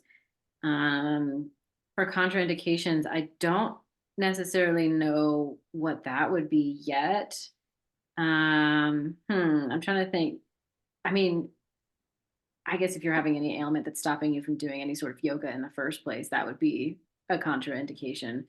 Um, and then for the preparatory poses, definitely just the regular extended side angle, as well as maybe like a chair with a prayer twist as well could help you like prepare for that. Yeah. Um, Kind of some of those things you modification. mentioned before. Yeah. For modifications, yeah, like how you said, like the having the back knee down, that might even help a little bit too. Having that hand down on the ground or in a prayer twist with the bind around the leg, or keeping it wide open so that nothing gets too squeezed in. Because I feel like that's part of extended side angle that people miss out on is crunching their side. They often do that. Yeah, like you rather than kind of staying sink into longer. that side rather than engaging it. Yeah. So I think just like But reminding some things to warm people up the side body might be really good too, like some side planks or like Yeah. yeah, I mean of course the 6 movements of the spine, like getting some lateral No, but you're right about the side plank, because that'll keep the hips up and lifted and keep the core engaged and not allow that crunching in the side. Yeah. Neutralizing poses. Reverse I would just warrior. say, yeah, reverse warrior, and then just like a coming up to like extended mountain with like one leg lifted. Oh yeah. That one might be good. Yeah, coming back to that warrior two, or even after you come out of it, opening up into maybe like So wrapping pointed things star. up here, That's a good idea. we are going to do a little bit more partner work in just a moment, and you don't have to have all of your things filled out. You can stay where you're at or go back to your seat, whatever you want to do, but let's go around and hear what you came up with regards to specifically your 3 poses, okay? What's going to be your advanced, intermediate, and beginner, okay? So, who would like to go first? You go. Oh, Sebastian, you'll be right after Melissa. No, go ahead. So advanced would be the full expression of handstand, meaning no walls around me, hands on the ground, legs elevated straight up, Uh-huh. straight line from my feet all the way through my hands. Yeah, as they used to call them, center room handstands. There you go. There you go. Intermediate would be with using the wall as a prop. Okay. So walking my legs up the wall maybe to a jackknife, Mm-hmm. where my shoulders are over my hands and these are my feet, if I use my words. And then potentially walking my feet up, these are my feet, and potentially walking my hands in. Yeah. Beginner would be I initially thought Tadasana, extended Tadasana, but then I would also want to incorporate downward facing dog, because there's an inversion there. So I'm a little bit kind of sticky on that one, on if that has to be one pose or if I can do it as a combination. Yeah, so what we're gonna find as we go through this is how the pose that we are working with will shape the approach, right? So for some of us, there's gonna be a large breadth of ways in which we're gonna play with the pose. For you, Melissa, because you have handstand, so much of it's gonna be everything that you teach around handstand. But yeah, I think you're right on track with everything you chose. I think for beginner, you could just do a 3-legged down dog. Like that could be a start with little hops or something. Mm-hmm. Yeah, but it sounds simple because it's like, well, Melissa's was super easy because it was kind of baked into the thing, right? But she's going to have more work, as well as you, around teaching everything around it. Whereas for others of you, it's not going to be so much about prep posing and counter posing. It's going to be about how do we treat the different variations of the pose. So Sebastian was next. Let's hear what you came up with, Sebastian.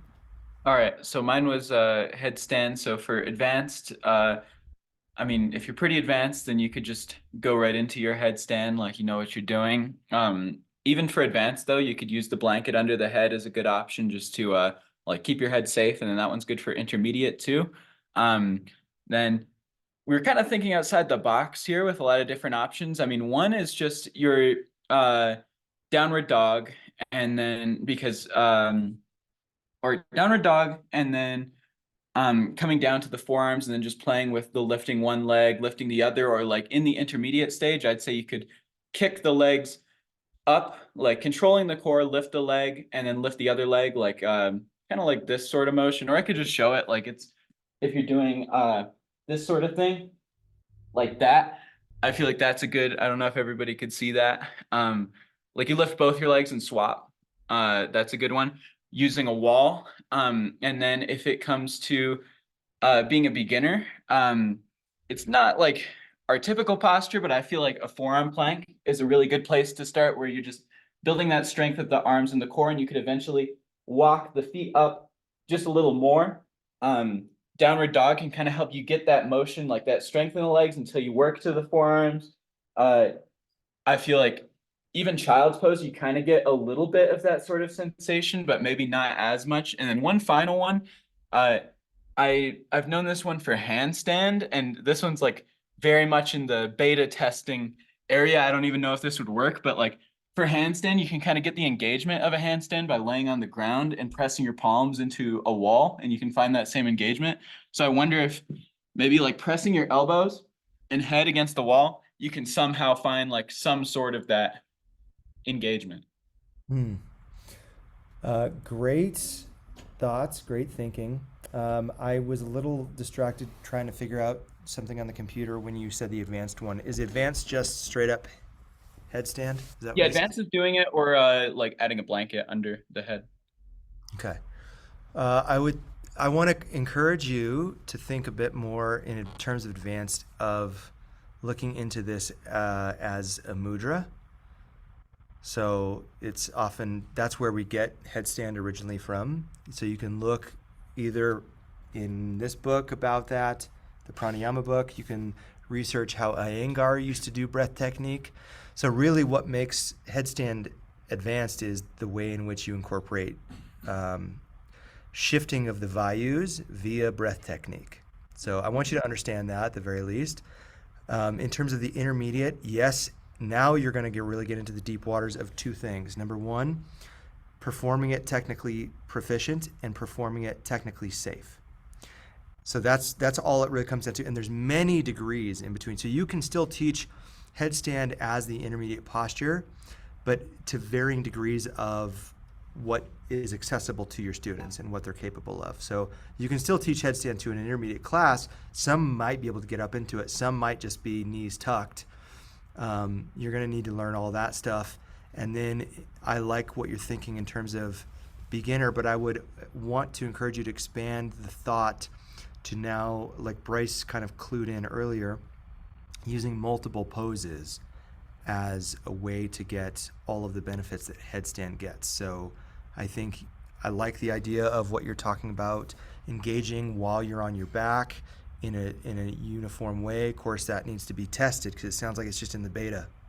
Yeah, Right. never tried that one. It's just an idea. But also, like, I know that for your beginner, we used, I think, We used a couple. It was forearm plank, and then also rabbit pose to start getting that. That was exactly my thought. That was like the first thing I thought was like you're lifting the hips and it feels like you're kind of tucking in. Like that would be a good one, even though it's from hot. Mm-hmm. and do more say. And there was one other pose I used. I can't remember if it was dolphin or another one. So there's, Oh, let me just say that there's time to flesh it. We're not like all these sequences are done next month, right? This is just a starting point, and then we're gonna build your intermediate posture sequence first. And that's gonna be over the course of a few months, right? Then over the course of a few months, then we'll do beginner, then advanced, right? So let me just pump the brakes if your mind is getting ahead of yourself and you're like, holy crap, this is like a big project. This is a big project, but it's fun and there's plenty of time to do it. One more thing, Sebastian. Darn it, what did you say at the end of you said rabbit to get the feel. Oh, Dolphin. rabbit, forearm, and then dolphin. To get the core engagement, building the engagement in the arms so that you can keep the shoulders extended. So it might be good for the beginner to add in a mix of postures, strengthening the shoulders and arms rather than like trying to find that exact shape. Yes, I know what I was going to say. For headstand specifically, there is kind of a prescribed set of counter postures that always go with headstand. That will be a great way for you. That's a great thing for you to infuse into your beginner sequence, even if you never get them into a full headstand. It still poses like fish, right? That always happens with every class that there's a headstand in. So the question then will become, okay, now how can I use this counter posture in the beginner class to not only tick the box of how it serves the other classes, but is there a way to also get creative with it to expand, to get more out of it in the beginner since I'm not doing headstand? Something to think about. Okay. I feel like I'm opening up the whole book of headstands right now. You are in Pandora's box. Cool. All right. Who's next? I have a question to follow on with that. Yeah. Counter poses are always good, then it sounds like to do in your beginner sequences. Can be. Depends on the pose. Yeah. Good question. But answer is, as usual, it depends. All right. What's that? You ready? Oh yeah, 42. The meaning of the universe. Yeah, meaning of life. You want to go, Tiffany? Sure, I'll go. Okay. Okay, so my pose is side crow, and for the beginner pose, we thought revolved chair, and then the intermediate pose would be the just the actual side crow expression, maybe side crow with some props, and then the advanced, I don't know what you call it, but when you open your legs up. Kundanyasana B. What's it called? Ekapada Kundanyasana 2 or B. I'll look that There's up. that's how what Ashtanga calls it. There's another name for it too. Laura told me recently. Oh. Some yoga schools call it Pavrita Bakasana. Okay. Yeah. I didn't know that till recently. I'll research that further. Yeah, Good. cool. Yeah, and then, for you too, it's about like, so now relative to the pose, you're teaching a class that the theme of the class is axial rotation, right? So that's a big deal. Like you really need to hammer that theme home through the rest of class, whether it's beginner, it's all about, what goes along with axial rotation? Forward folds go along with axial rotation. A lot of forward folding, a lot of extension, or elongation. Okay. And side crow is a rare arm balance that isn't necessarily categorized as an inversion, because you can do it with your head and your heart on the same plane. In fact, when you're doing it properly, I don't know, properly is maybe not the right word, but it might not be. Let's just say that. Yeah, it might not be an inversion. So still make sure you're getting inversions in, because that's not necessarily. exactly, yeah. Can I add one more thing? It's also a fun one because there's a couple different ways to get into it. And so it can be one to, like I've taught in classes where I'll teach it once, we'll get into it one way, and then we'll come back later and we'll get into it a different way. See how this is like a murder mystery? You're just putting the pieces together. It was side crow in the parlor with the candlestick. But why? What was the motive? Okay. Who did this? Who did this handstand to me? Who's next? Kara. Alright, I have half moon, and for intermediate, I just kind of thought they would just do the pose. I didn't really think much else that could be added. But for advanced, they could, Katie actually thought of this, grab the foot. So, Chapasana. is that what it's called? Okay. So that's what they could do. And then for beginner, they can have a block on this hand. So this is all coming like out of triangle and everything I'm imagining. So they can have a block on the hand, and then they can just slowly like lift their foot up and down to get that balance feeling. Yes. Because I know some people, it's pretty scary to like lift that whole foot up and then have it out. So just getting that sensation. Awesome. Yeah, I love this one for you because it's subtle and simple, but there's real like juice in the nuance of this one. So like even playing with things like shifting the gaze, like from the floor to the ceiling is like a big deal in this pose. It's huge. And this is such a great pose because the way that it works different areas of the body are particularly, half moon is like one of my favorite poses. I used to hate this pose because I was really weak in those areas of the body. And then when I got strong with my piriformis and things like that, it's like, oh, this feels good. My QL, it's one of the only poses that, I don't know. So anyway, there's going to be a lot of, I think you're going to discover a lot of things when you're putting other things around it that, and essentially your class is going to be one of like a balance, so your class is today we're focusing on balance is what you could say, So what does that mean in terms of theming? What does that mean in terms of timing? What does that mean in terms of where you stand in the class, how you speak, what kind of theme you want, how do you want to interpret balance? Do you want to talk about grounding? Do you want to talk about stability or instability? A lot of options. Lot to play with, Cool. I'll go next because Warrior 3 is very similar to Half Moon. It's just on a horizontal plane instead of a vertical plane. Mm-hmm. So I don't know what a beginner pose, we never got that far. But, Okay. you know, intermediate pose would be like the warrior three, and the advanced pose is grab your back foot. Okay, I'm gonna slow you down, and I'm gonna guide you on this one because I think there's a specific answer to these. With Warrior 3 is an advanced pose itself because the amount of leverage you're putting on the lumbar with the weight distribution takes a lot of refinement in terms of preparing spinal strength for that. Airplane would be the intermediate, arms at your side. And then your beginner pose, Tim, I would recommend pyramid pose.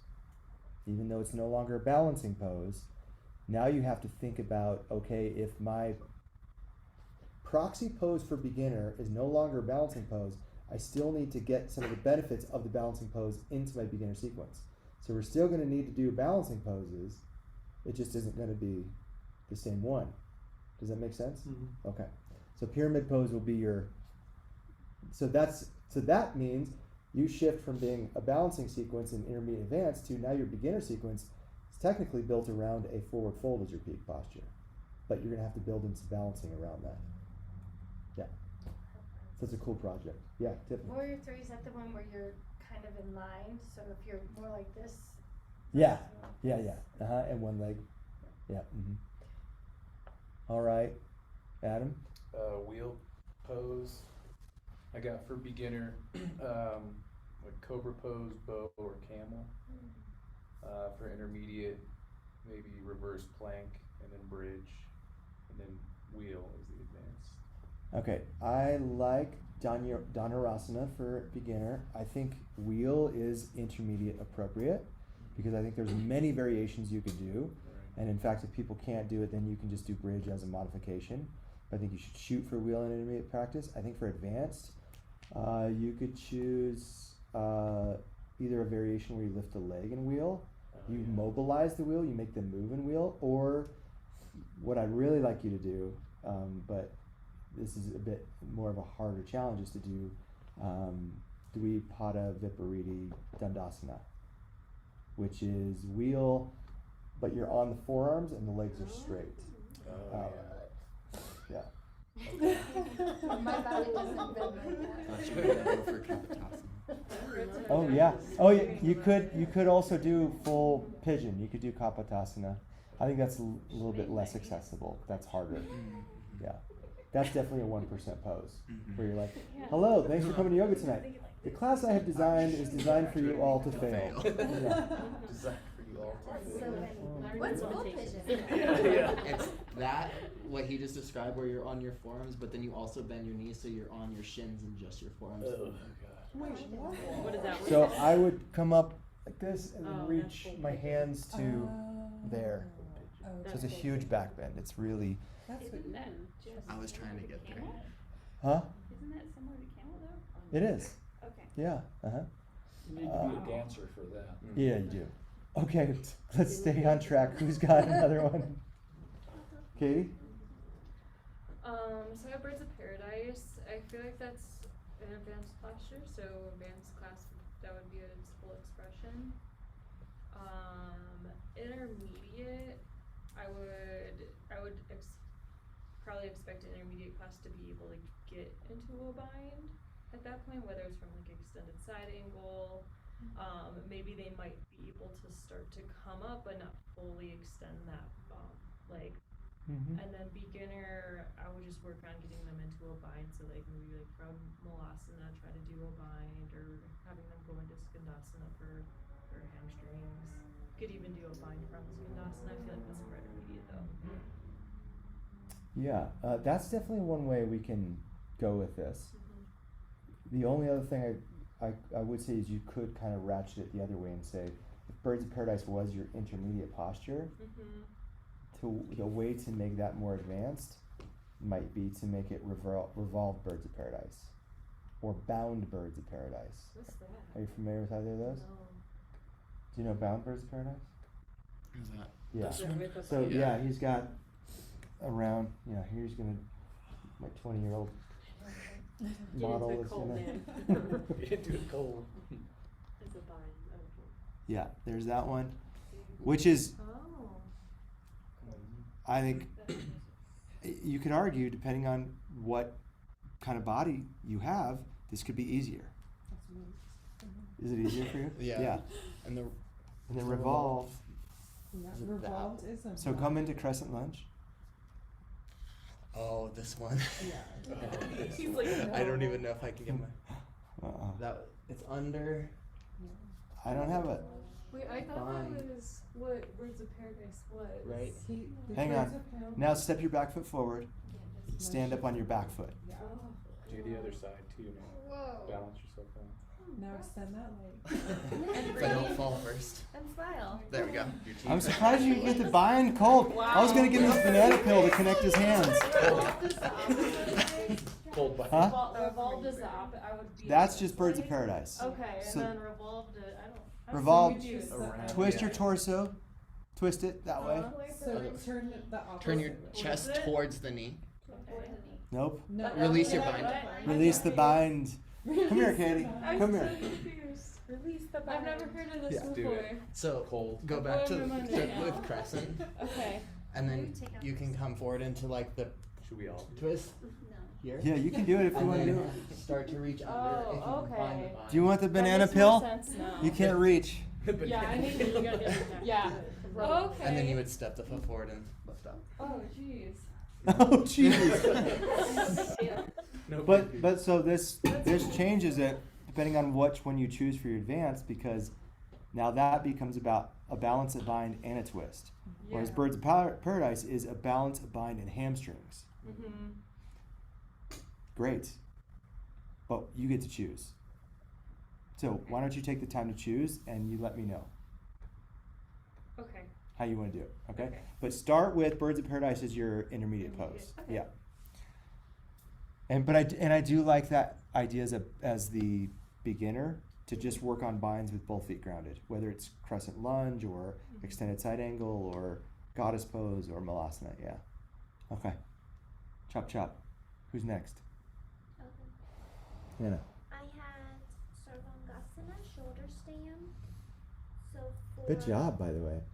The Sanskrit. Uh, You are good with Sanskrit. I'm impressed. She's a young yogi and she's really good with it. For beginner, we would do legs up the wall. Okay. Then for intermediate, supported legs up the wall, or potentially shoulder stand. Okay. Advanced, potentially shoulder stand. Yeah. Or you do things with your legs. Yeah. We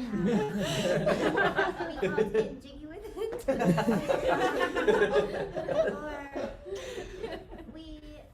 Or originally we had plow as the intermediate, but we're corrected on that, so then you could do Yeah. plow. Yeah. I would not. I'd leave plow out of it.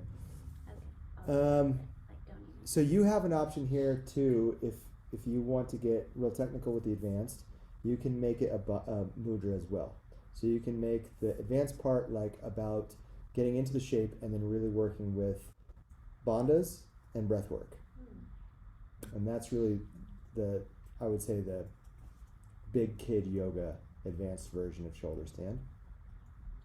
And then you can also do leg stuff with that in the advanced.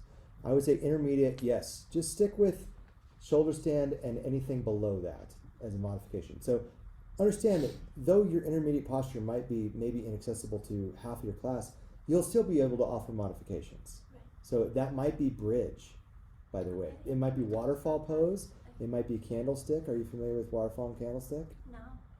I'll get Amy, some. Bryce? waterfall was like. It is without a wall. Yeah. Yeah. That's what I think that's what. So that's waterfall, and then candlestick. I should come into it from bridge. Yeah. That's safer. Yeah. Sorry, guys at home. Oh, crap. Cold. Support it. So notice how this is different than shoulder stand, Yeah. because his body isn't all on the weight of his shoulders. That's Now, candlestick, right? candlestick, yeah. So the important thing for you, First one called? The waterfall, it's called waterfall. and that's what I would recommend for your beginner, Yeah. is either legs up wall, waterfall, but also you're going to need to mingle in some other postures. because it's not just about reversing apana that you get the benefit from for shoulder stand, but you're also getting a massive stretch of the Durga Mater. So you need to figure out where else are you going to get that, and you can get that in a beginner class simply from restorative child's pose, right? Like embryo pose. Are the bandhas and mudras also good for the handstands too, for advanced? I would say Mula Bandha is.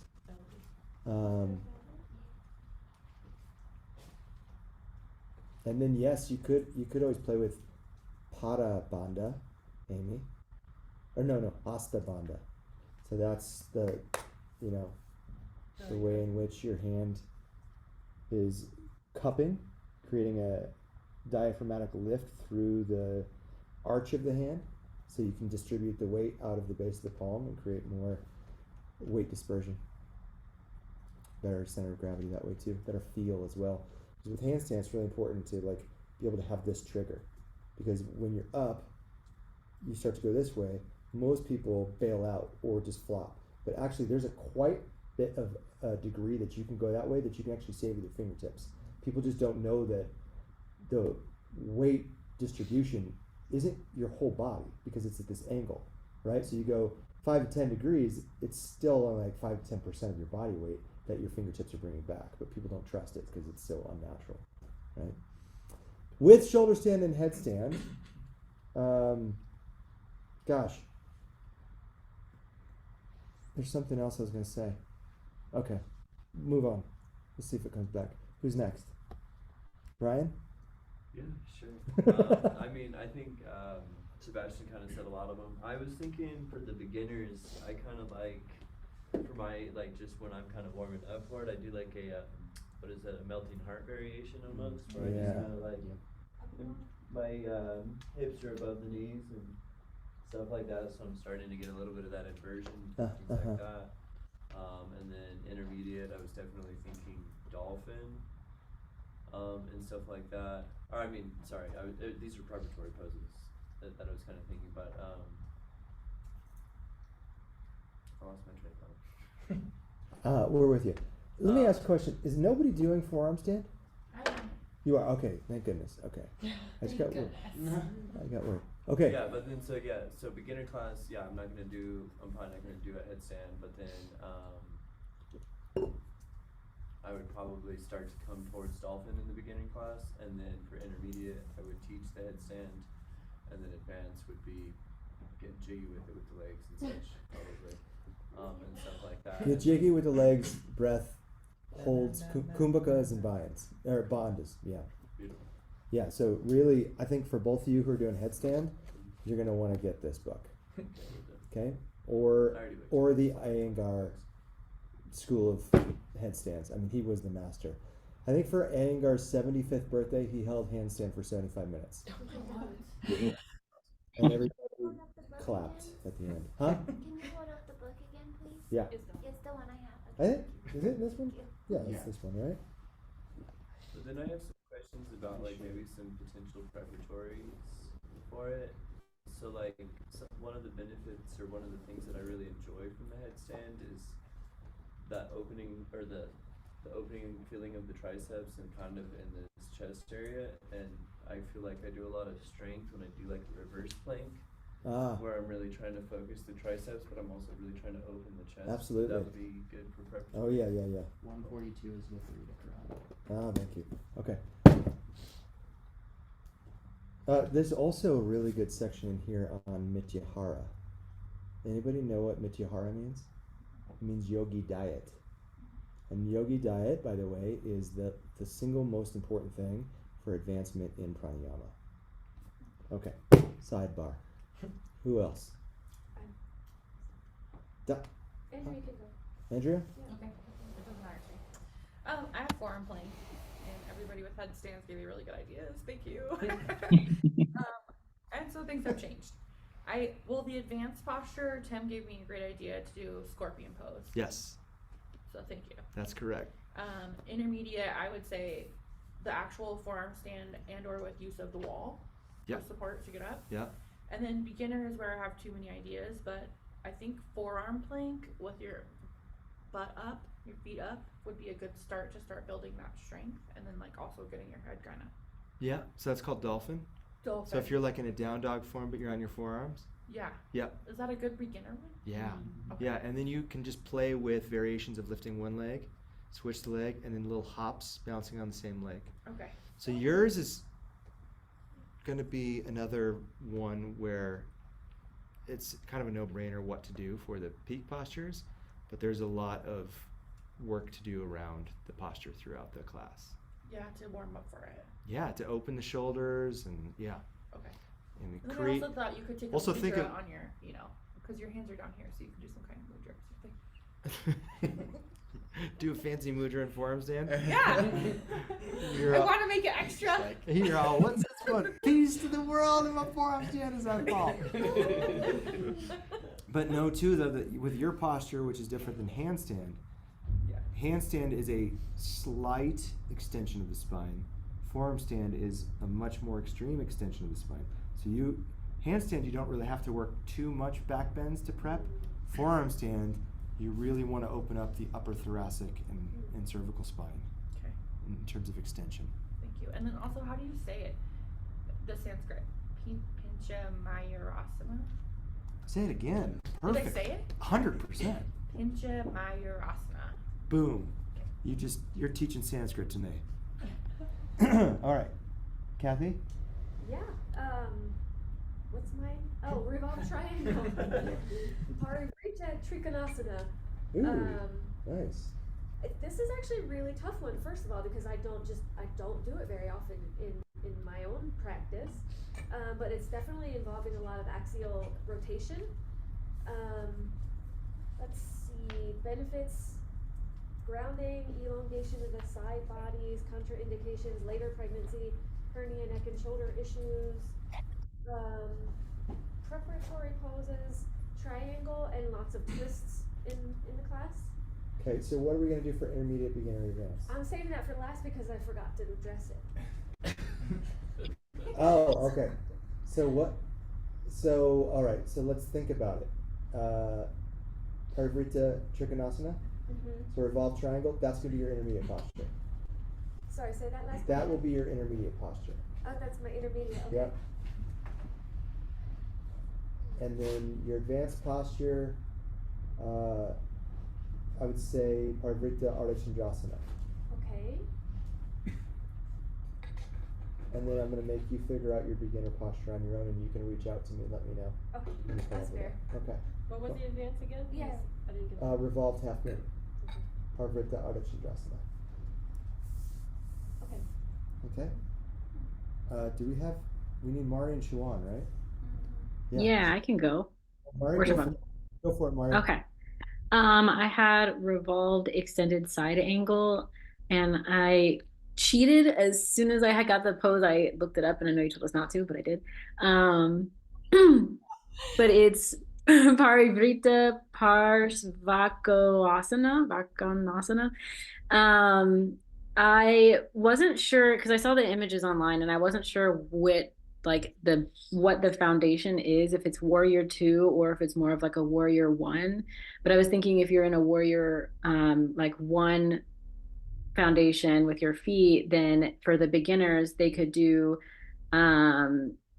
like a humble warrior in that pose, or if your feet are just going to be kind of like in a warrior 2, you can have them come into a chair and then do a revolved or a twist in the chair, a prayer twist in there, and then like offer to keep their arms either in the prayer at heart center, or have depending on which side you're twisting to, have the top arm lift up and kind of like reach up and over to the towards the front of the classroom, and keeping focused on keeping like the extended side or like the side open instead of crunching in on itself.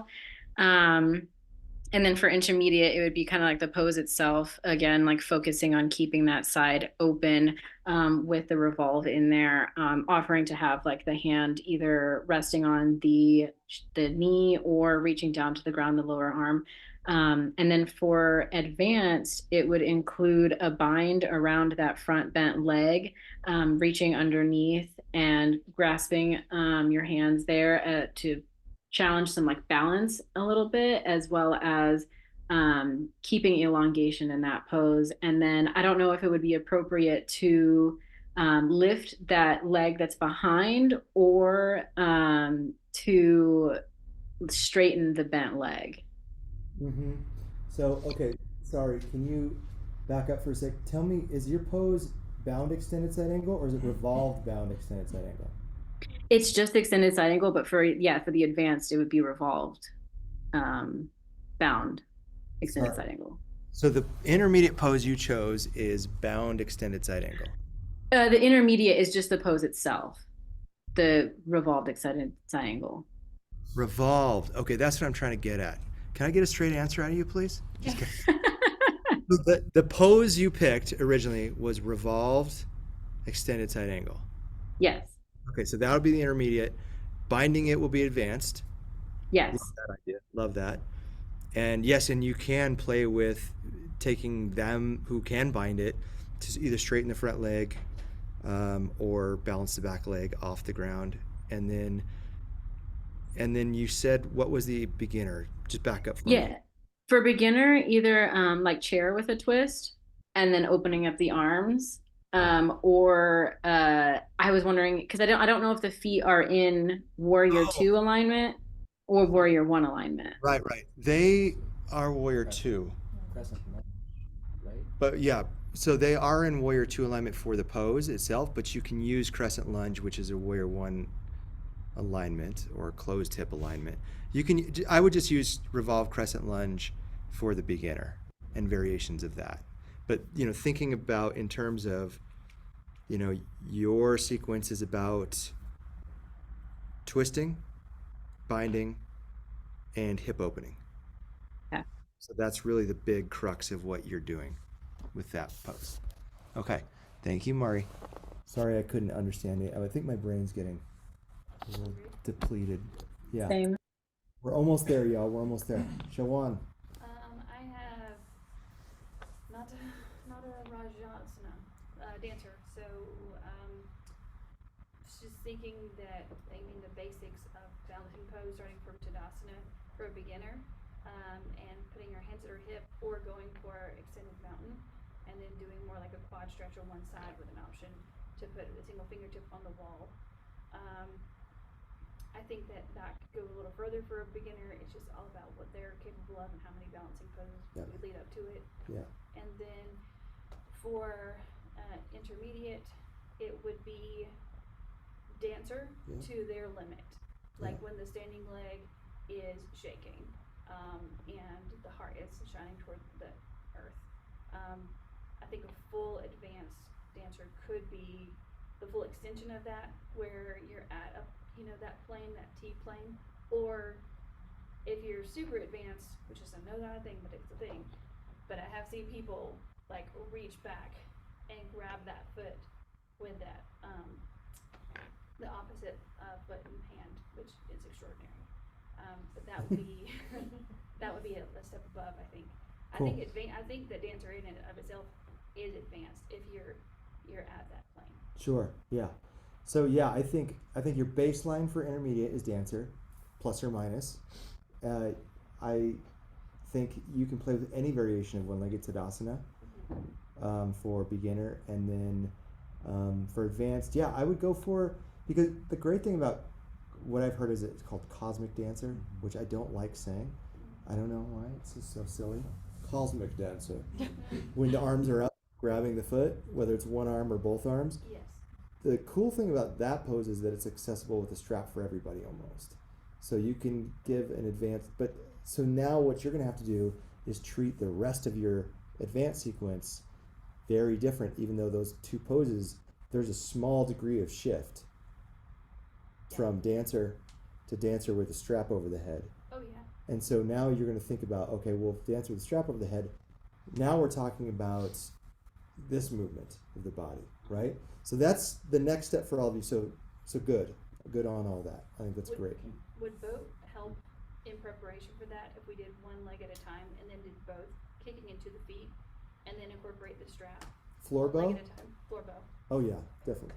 I just wanted to clarify, you were talking about that second variation you brought up was the cosmic one like this, you weren't Yeah. talking about like a revolve dancer. No, not a revolve dancer. Okay. Yeah, I and don't know. with that advanced sequence, you can get into mermaid pose with half pigeon and all that stuff, and Nice. so there's a lot more. Yeah, I think you've got a nuanced project, so it's not as like it's not going to be as cut and dry. So it's going to be interesting because you'll probably come into some hidden landmines in sequencing years in a way that don't hesitate to like workshop it with other teachers and even pass it past any one of their, especially Amy and Bryce. That's what they're here for this time around, is for you guys to reach out as you start to develop your sequence, to like have their eyes on it before you come in to teach it. If you're coming in with your first draft, you're out of here. No, I'm just kidding. Let's just not do that. Let's just come in like making sure that you have had somebody else look at your sequence and say, that looks great, or I would change this thing, or I'll change everything, right? Like, because that's what, I mean, that's how we've got to this point in yoga, sequencing. It's not one person's idea on things, right? This is a collective kind of triangulation of what we think is smart, sound, safe, accessible, right? Okay, so as I send you off into the lunch, think about areas of the body that are going to need to be open for your posture. Okay? Okay, have fun at lunch. See you back at 2 o'clock. Thanks, everybody. I'll see you in the morning. I'll be back in the morning. All right, see ya. Thanks, guys. Sebastian, are you going to be in person tomorrow, or are you going to? Yeah, I'm gonna be in person tomorrow. Okay. Thank you. See you tomorrow morning, you two. Have a good lunch. Thank you. Bye. Bye. Yeah, so it specific